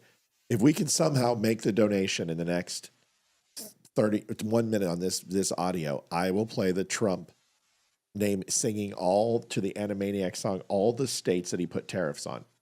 If we can make donations in 1 minute. And fearless. Big tech didn't like that. Facebook pulled out funding, tried to shut us down. But for over a year, you, our incredible viewers, have kept us going. Your support, your donations, your time, it all matters. Most of you spend 10 plus hours a week with us. Compare that to Netflix, maybe 5 hours a month. We believe we're worth that time. And we hope you do too. But listen, we don't want giving to feel like a burden. We want it to feel good. So take a second to ensure you're in a good spot. If you're in a place to give, that will be amazing. If not, just liking and sharing helps more than you know. Visit thedumbshow.com/donate. Whether it's PayPal, Venmo, or Mail, every bit helps to keep us going. Dumb Nation. We appreciate you more than words can say. And we certainly do. We didn't get it, but damn it, we're going to do it anyway, because I have a feeling people are frantically punching PayPal and Venmo right now, scribbling on a money order or a checkbook or stuffing envelopes full of cash in order to hear this. You're welcome. You're welcome, America. And now, the nations of the world, brought to you by Donald Trump. United States, Canada, Mexico, Panama, Haiti, Jamaica, Peru, Republic, Dominican, Cuba, Caribbean, Greenland, El Salvador, 2, Puerto Rico, Colombia, Venezuela, Honduras, Guyana, and still Guatemala, Bolivia, then Argentina, and Ecuador, Chile, Brazil, Costa Rica, Belize, Nicaragua, Bermuda, Bahamas, Tobacco, San Juan, Paraguay, Uruguay, Suriname, and French Guiana, Barbados, and Guam, Norway, and Sweden, and Iceland, and Finland, and Germany, now in one piece. Switzerland, Austria, Czechoslovakia, Italy, Turkey, and Greece, Poland, Romania, Scotland, Albania, Ireland, Russia, Oman, Bulgaria, Saudi Arabia, Hungary, Cyprus, Iraq, and Iran, there, Syria, Lebanon, Israel, Jordan, both Yemen, Kuwait, and Bahrain, the Netherlands, Luxembourg, Belgium, and Portugal, France, England, Denmark, and Spain,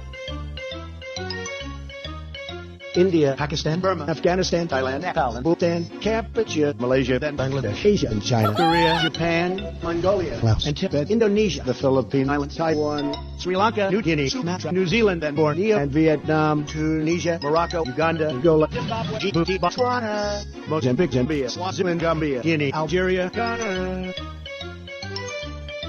Burundi, Lesotho, and Malawi. To go to Spanish Sahara is gone.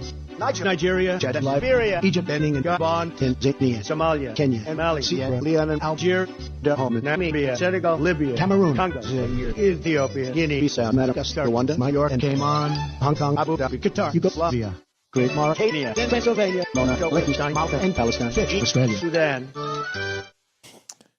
Whoever made that has got a lot of time on their hands. How can you not love the Animaniacs? cow. I'm tiny and toony. We're all a little loony. Deborah Boggs, 1776, hearts. Thank you so much, Deborah. Right back at you. Thank you. You're amazing. Do you guys know who Keith Olbermann is? Do you remember Keith Olbermann by chance? Anybody? Hockey, right? Yeah, Am I thinking? He sportscaster. Yeah, okay. So he did ESPN. He did NBC News. Huge in the world of sports, and was fantastic. Was funny, charming. Was just everyday mom and dad dork. This guy has completely lost his begins shit. to indicate he will is not abide nuts. He's always a little nuts. No, like Howard Hughes drinks his own pee nuts. Oh, Yeah. okay. Like nuts.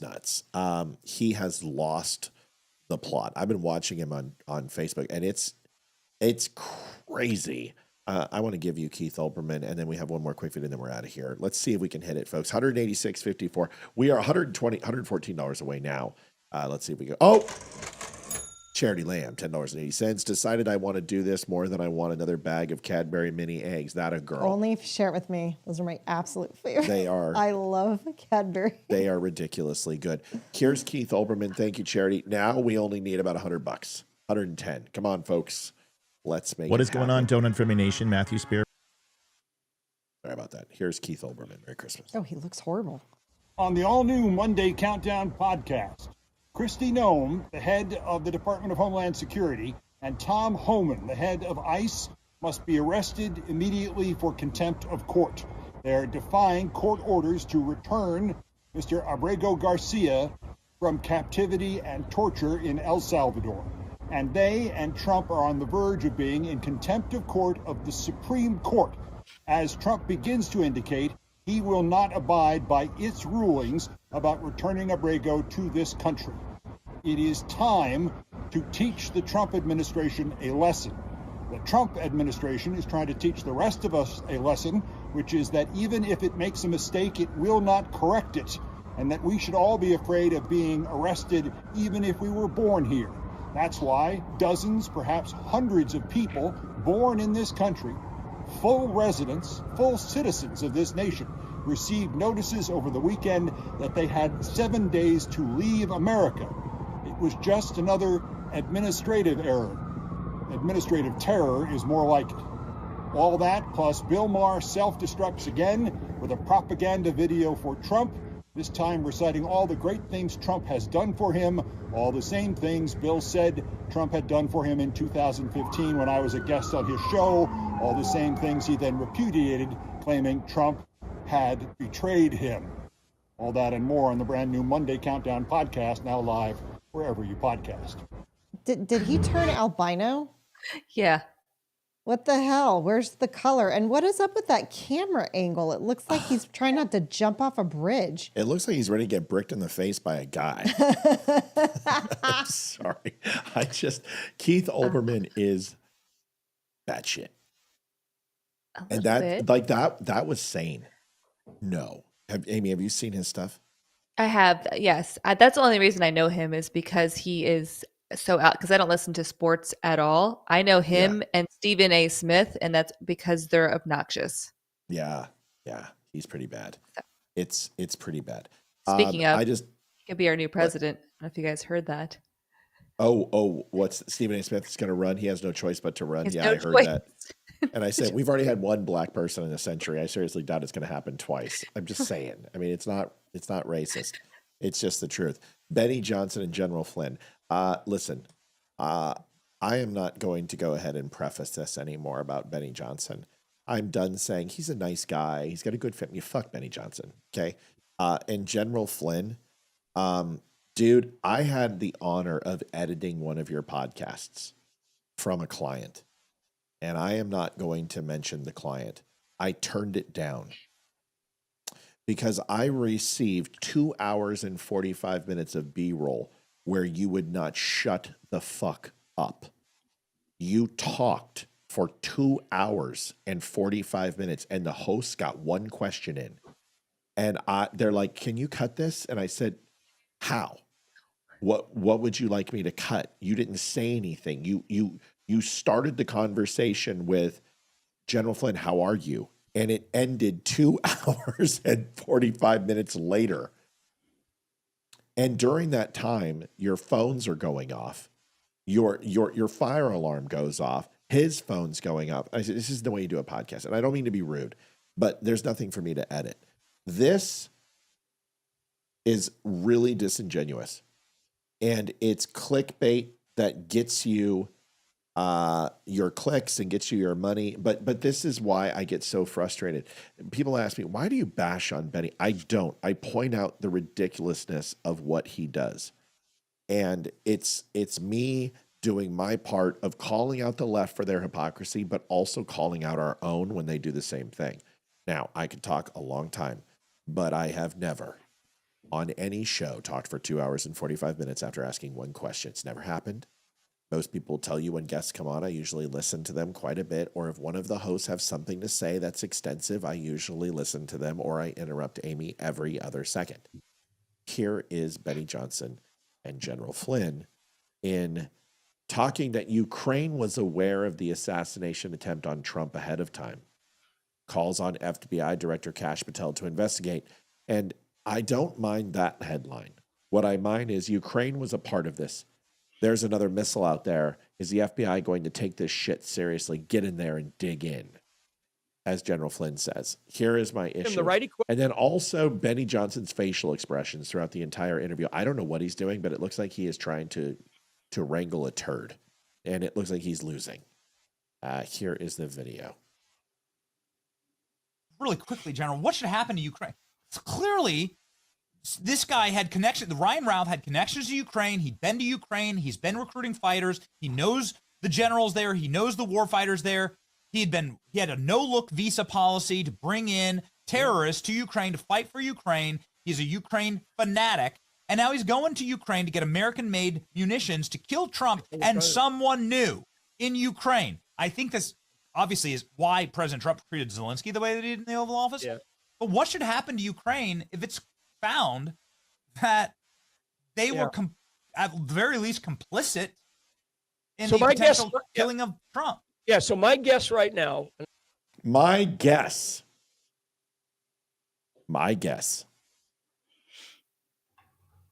That's right up there with I'm a woman and my penis. That's right up there with that statement. First of all, this is a military intelligence officer a wartime general, it's perfectly acceptable to say, I don't know. I'm speculating a little bit here, but that what the FBI Watch Benny's face.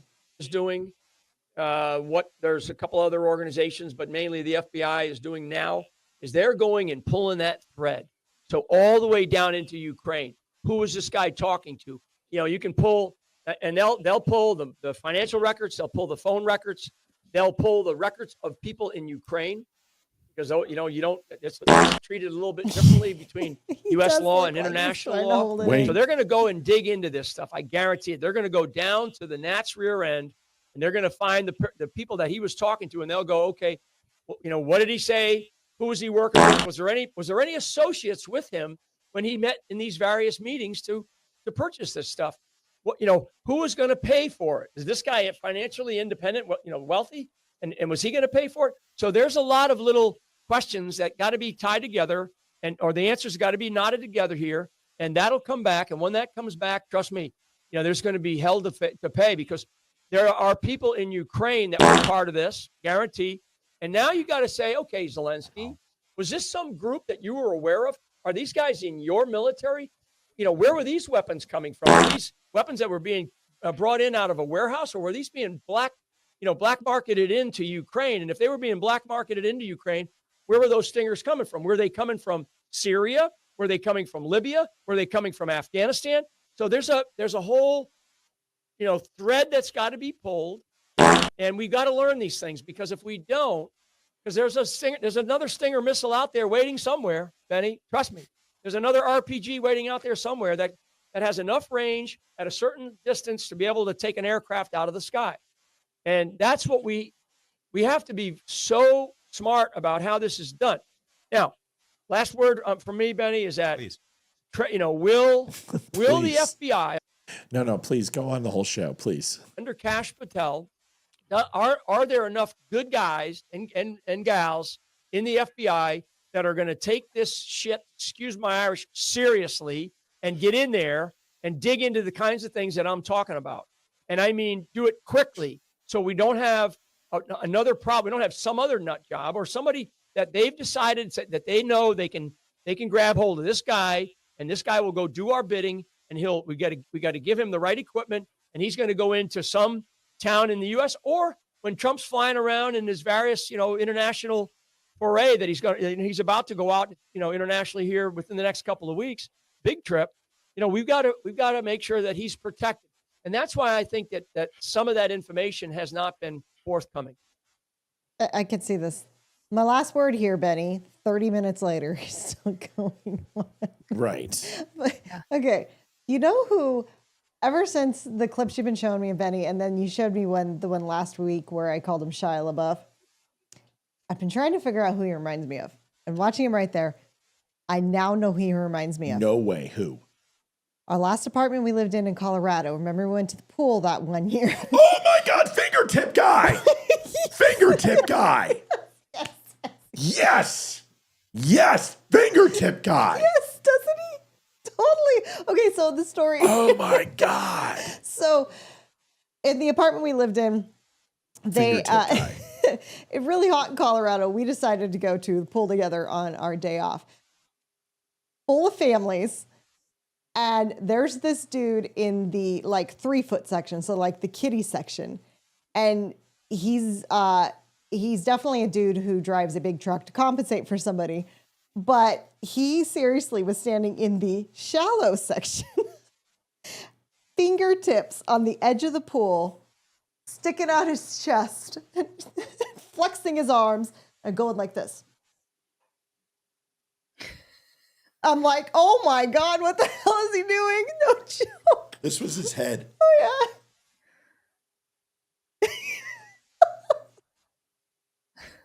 And that was like And I'm a pretty big dude, but this guy was yoked. That was like 20 years ago. I mean, he was huge, but what an idiot. Fingertip guy. Oh my gosh. Totally, doesn't he? Totally, guy. Totally yes, dude. you. Totally like fingertip guy. So, folks, here's what I'm going to do is I'm just going to give you what happened and what Flynn and Benny are talking about. FBI report came out in regards to Routh and the investigation. that there was communication with him wanting a man-pad, a Stinger missile to kill and assassinate Donald Trump. That doesn't mean that Ukraine was working with him. That would be like me calling Missouri and talking to Fred Smith and say, hey, Fred, I was wondering if you could find me a Stinger. That doesn't mean that Donald Trump is in on the assassination plot for Zelensky. 2, man-pads, most assuredly. 3 Iranian strike groups were supposedly came over our border. Intelligence picked them up. This was over Interpol. We received it from a third-party agency, which I will not mention, but an overseas agency, which let us know Mossad, Jews. Oh, another reason why we like Jews, telling us that Iran had intercepted message traffic that man-pads were coming over the U.S. border. At this time, U.S. Customs, U.S. Border Patrol have not found any reason to believe that these are actually in the continental United States. There was an early report that came around that supposedly some of these had been leaked across the border and they knew about it. This is not true. They had FBI kill teams go out. They tracked down all sources for all major groups working in the United States, and there is absolutely no evidence thus far. But if you remember, Donald Trump got off of his Trump Force One and started flying private for about 3 weeks. And you remember, I told you this, I brought you this story that extra security was heightened due to some possible threat with a Stinger missile. This is just regurgitated nonsense to malign it with the Routh story to make it seem nefarious. And this is what curers do. This is what everyone does, is they take regurgitated old stories to leave these paths and lines of delineation that all of it is connected, when very rarely does anything like that happen. These are isolated incidents. I'll give you another example. If you guys remember when the Baltimore Bridge collapse happened, you know what people did? They said, remember all that the train and all the nitrates were missing off the train that I brought to you, the 100,000 gallons of explosives? Well, that was put on the Baltimore Bridge and it blew up. Making connection where there is none. This is that. So I appreciate Benny doing clicks, but dude, what's hilarious is when Republicans make fun of you as much as Democrats, it's kind of like, dude, stop trying to be serious. Either take yourself seriously, investigate the things you're talking about, or be a clown. You can't be both. Be a clown or have some credibility. And if he wants to be a finger point guy, I'm fine with that. Just stop pretending that you're an intelligence analyst. Stop pretending that you're really a journalist. Stop pretending that you're an investigator, because you're none of those things. Honestly, you're just a guy who does clickbait, who looks at himself in his video camera and makes love to that camera incessantly. Dude, Yes, you got to stop eye-fucking yourself on the camera. It's really bad. That's it, folks. That's it. That's all we got. Did we even get a chance to hit gold? Did we even get close to it? Did anyone? No one. Fucking Amy. This is my first time. Amy, I hate you. It's my first time. It's really hard because I'm not here very often. I mean, like 2 days a week. It's like enough. Right? Okay, you need to stop. This has nothing to do with you. It's I would like to say that we've had goal every single time I've been on the show, except tonight, apparently. Nice job, Amy. Way to ruin Olivia's luck. I'm not. It's also been my first. This is my first time, so I would like to make a speech about this. It's my first time not hitting goal, and I blame all of you because you know how insecure I am. Cry myself to sleep tonight. This is your fault. No, I'm actually totally kidding. I love all of you and sincerely appreciate you guys always donating. And it's a lot. It takes a lot for you guys to give to this show. And tomorrow's tax day. Really appreciate it. Yeah. I'm pissed. Right? I The don't know. name's Francis Sawyer. Yeah. But everybody calls me Psycho. Any of you guys call me Francis, and I'll kill you. Ooh. You just made the list, buddy. And I don't like nobody touching my stuff. So just keep your meat hooks off. If I catch any of you guys in my stuff, I'll kill you. Also, I don't like nobody touching me. Now, any of you homos touch me, and I'll kill you. Lighten up, Francis. All right. So it's not Amy's. Oh, JJ says it's all the woman's fault. Women's fault. You know, Matt, you are the only common denominator in this equation. Just saying. fuck? It's the truth. Yeah. That's funny. Benny Johnson is so sexy, but Matthew Owen Spear is so sexy for his shirt. I'm too sexy for my shirt. Too sexy for my shirt. So sexy it hurts. Oh my gosh. The middle middle of the photo shoot with Barry Morgenstein. I'm getting my makeup done, and all of a sudden that plays on the jukebox. I'm like, oh my gosh. I'm Leroy and I'm like sitting this. there like, and then it played like 5 more times in a row. I was like, okay, so put on repeat. Yeah, it's pretty bad. It was great. Amy, you get your 1 minute. Listen, it's tax time. It's spring break. It's a lot going on. We understand. We're not going to cry over this. Amy, I'm so glad you're going on vacation so we can hit goal. So I just want to say I'm not getting my kids Easter gifts now, so thank you, everyone. yeah, that's right. No Easter. No Easter. No. When is Easter? Sunday. It's on Sunday. It is Sunday. Okay. Our kids don't look for Easter eggs anymore, so I think there's something more important than eggs.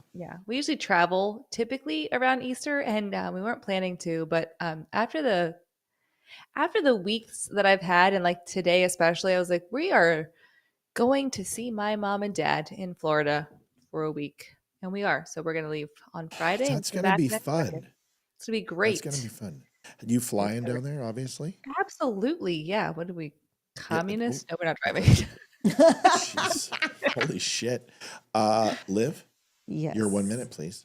Yes. Thank you all for being here. Appreciate it. Yes. Thank you for all the donations. Yes. Appreciate them all. And I'm ready to get up because the dog has been laying on my foot for the last hour and a half. And I want to say I appreciate everybody. Thank you so much. We have a new show tomorrow. Liv, who's going to be on? Should be you and Leroy. Yep. Leroy and I will be on. We cannot wait to talk to you guys. Any changes this week? Anything going on? Anything special that we're not doing? Not that I know of. Okay. Don't forget to mark your calendar on May 16th. Starting at 6 o'clock till 11 o'clock, 5 hours.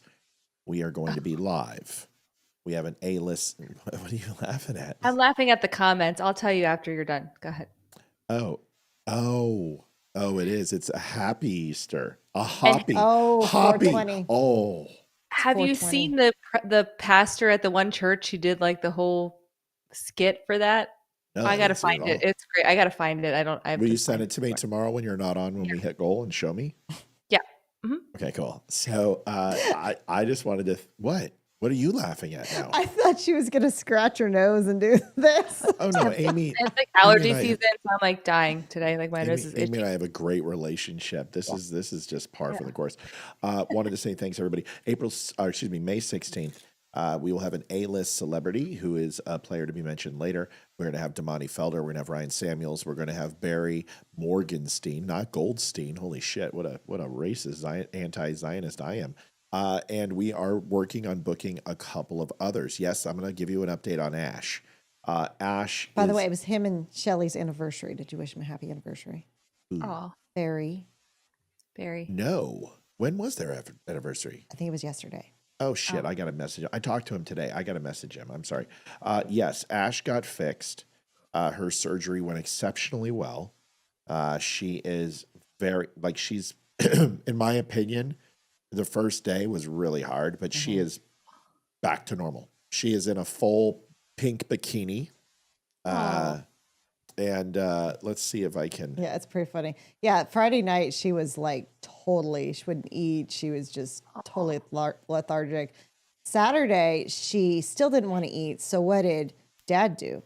He cooked her a steak. Yeah. He made her steak and cauliflower for dinner. You're damn right. And I did. he spoiled her all day with food because she wouldn't eat anything. And then I gave her a pork chop last night with green beans. And then today I gave her steak and a potato. Yeah, so she gets spoiled. She's better than us. But, it's the right thing to do. Yeah. My dog is.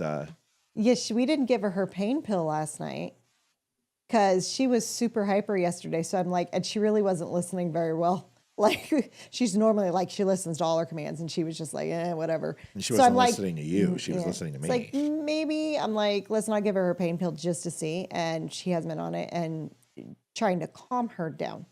So I think she feels much better. Darren Dad says Matt, the veteran biker, had Drago on his show tonight. Like Dolph Lundgren, Ivan Drago. I must break you. Or are you talking about? Who's Drago? Are we talking about like Game of Thrones? Jason Momoa. Drogo Khaleesi. Yeah, that one. Because I would totally have Jason Momoa on our show. He got it kind of puffy. Well, he went through a divorce, he's so good in the new Minecraft movie. And I'll be right back. I have to just run. I'll be right back. We're gonna leave. Go. I gotta go. pee. I just can't. Go. So Go. Go. Go. Go. Jason Momoa looks good in the Minecraft movie. Let me see this. Hold on now. Really? I'm not saying he's not what? Are you kidding me? He looks like a gay. Let me see. Barry. It looks like a gay BG. Let me see. What the? The blonde hair. What is up with that? Yeah, no. They look like a gay BG. Yeah, The camera's Annie not. agrees. The camera's not working. I apologize. I got to stop unplugging it. But Ash, she has a pink full body suit. Don't we have a picture her, or video? So her ass is cut out, so she go to the bathroom. So it's her first night, and she's she wants Olivia and I to go downstairs to go potty with her. So we go down the bottom of the stairs, and she walks out. And we have a flashlight. We always flashlight her in case she goes poop, so we go pick it up. So I flashlight her, and she kind of turns around and looks at me. I'm like, "That's right, work it, work it, work it. Give me a wink." Earn your money. You took a video of Ash and Yeti yesterday that you sent on the family chat. I did. Yes, you did. Didn't I? And Ethan took a video. I got one the other day too. Amy, he looks like a gay BG. Yes. Gay BG. Gay BG. It's part of the movie. He doesn't look good at all. He looks like a gay BG. Folks, we are literally giving you overtime, which is nothing. It's $103 to hit overtime. At this point, we've completely given up that we're going to get it. But if you take pity on us, yes, if you want $21.10 with the Kevster, holy crap, we're getting there. Yes, Kev, we're getting there. Here is oh shit. Hold on, it's coming. This video is Ash and Yeni loving on each other, and Yeni like swatted her 4 times in the mouth, and finally Bless you. Ash just wanted to give her a kiss. Thank you. Here's the video.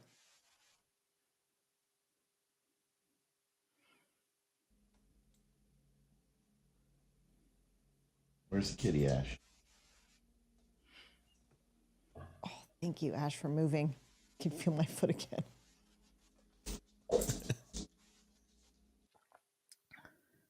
That's our dog. Yes. And she is officially fixed. And honestly, I'm excited. Drago, the SEAL that went from prison to a Navy SEAL. Yes. Yes. I'm sorry. I wasn't trying to be disrespectful. I just didn't know. Okay. I guess that we're done. Did you have the other video quickly, and then we can get out of here? I'm looking. I'm not seeing it. I'm looking. Was it that Ethan sent to us?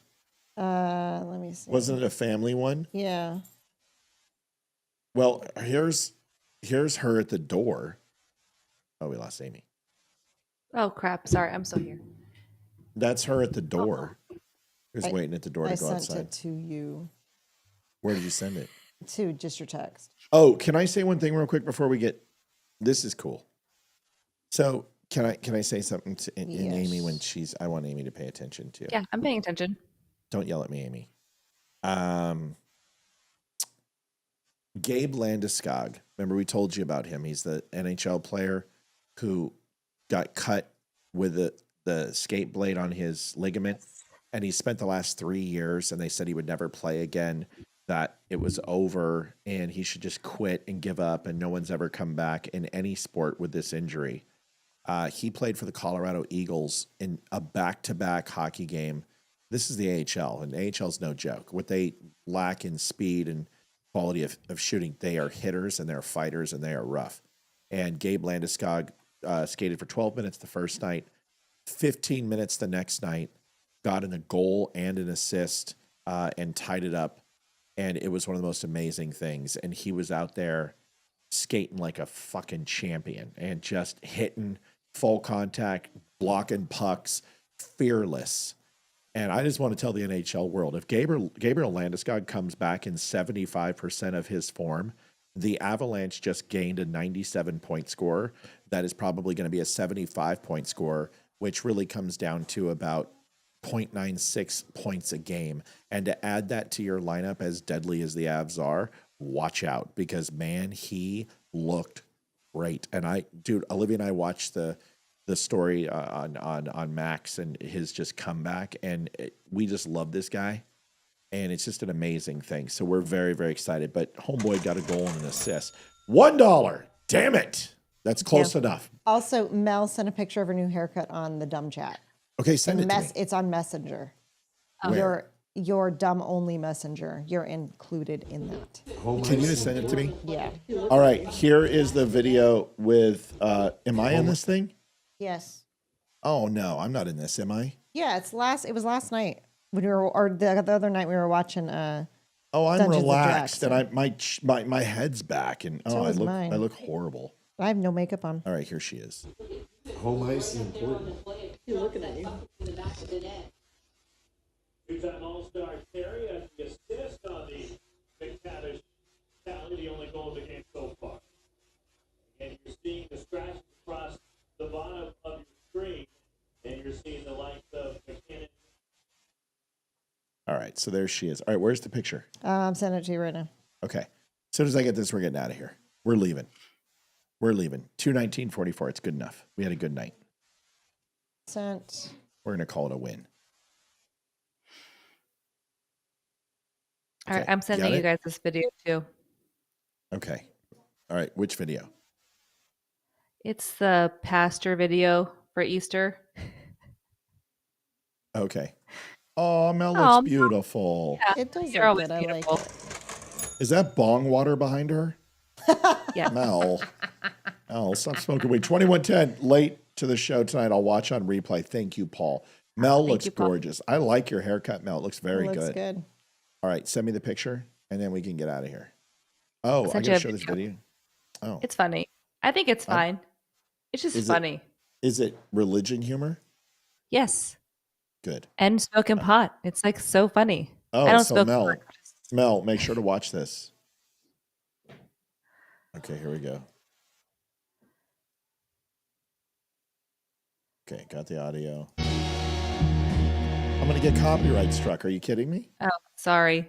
They're going to strike us for playing Snoop. You just really want me to make no money tonight, huh? I'm sorry. La-da-da-da-da-da.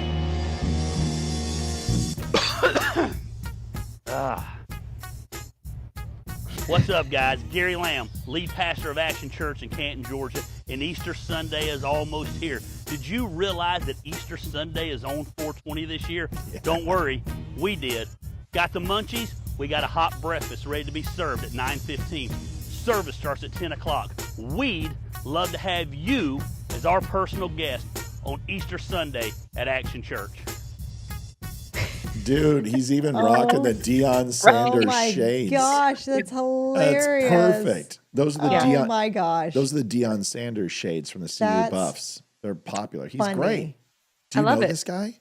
No, it like popped up in one of my videos, and I just was like, I love this guy. I don't smoke pot, and I'm already a follower of Christ. But like, if I was like a stoner kid who was like had questions, I'm like, I would go to that church 100%. I think he did it good. The breakfast beforehand, I don't know this guy at all. I just think it's awesome. So go support him. Mel probably knows him. So, all right, folks. Yeah. Folks, Mel doesn't smoke weed, and I don't know why that started, but I think we're going to keep it up because it seems funny. We love you guys. We appreciate you. We'll see you tomorrow, 7 o'clock. And Amy, thanks for staying extra. We love you and appreciate you. Have a great vacation. Get the hell out of Dodge and enjoy it. You're not Wednesday, though. I'll be here Wednesday. No, it's okay. No, it's fine. We want to make our goal. We don't want to. I'm going to hit him for you. Thank you. I'm You guys just can say kidding. Whether or not you want me here, I will be I here. am, you're better be here. We'd love to have you. Love you. Bye. See you guys. Bye, guys. Night, y'all. This is the Don't Unfriend Me Show with your hosts, Matt, Leroy, Amy, and Olivia. Geopolitics, military analysis, and election coverage. Coming to you live on all major social media channels at The Dumb Show. Honest, direct, unfiltered. We can agree, we can disagree. Just don't unfriend me.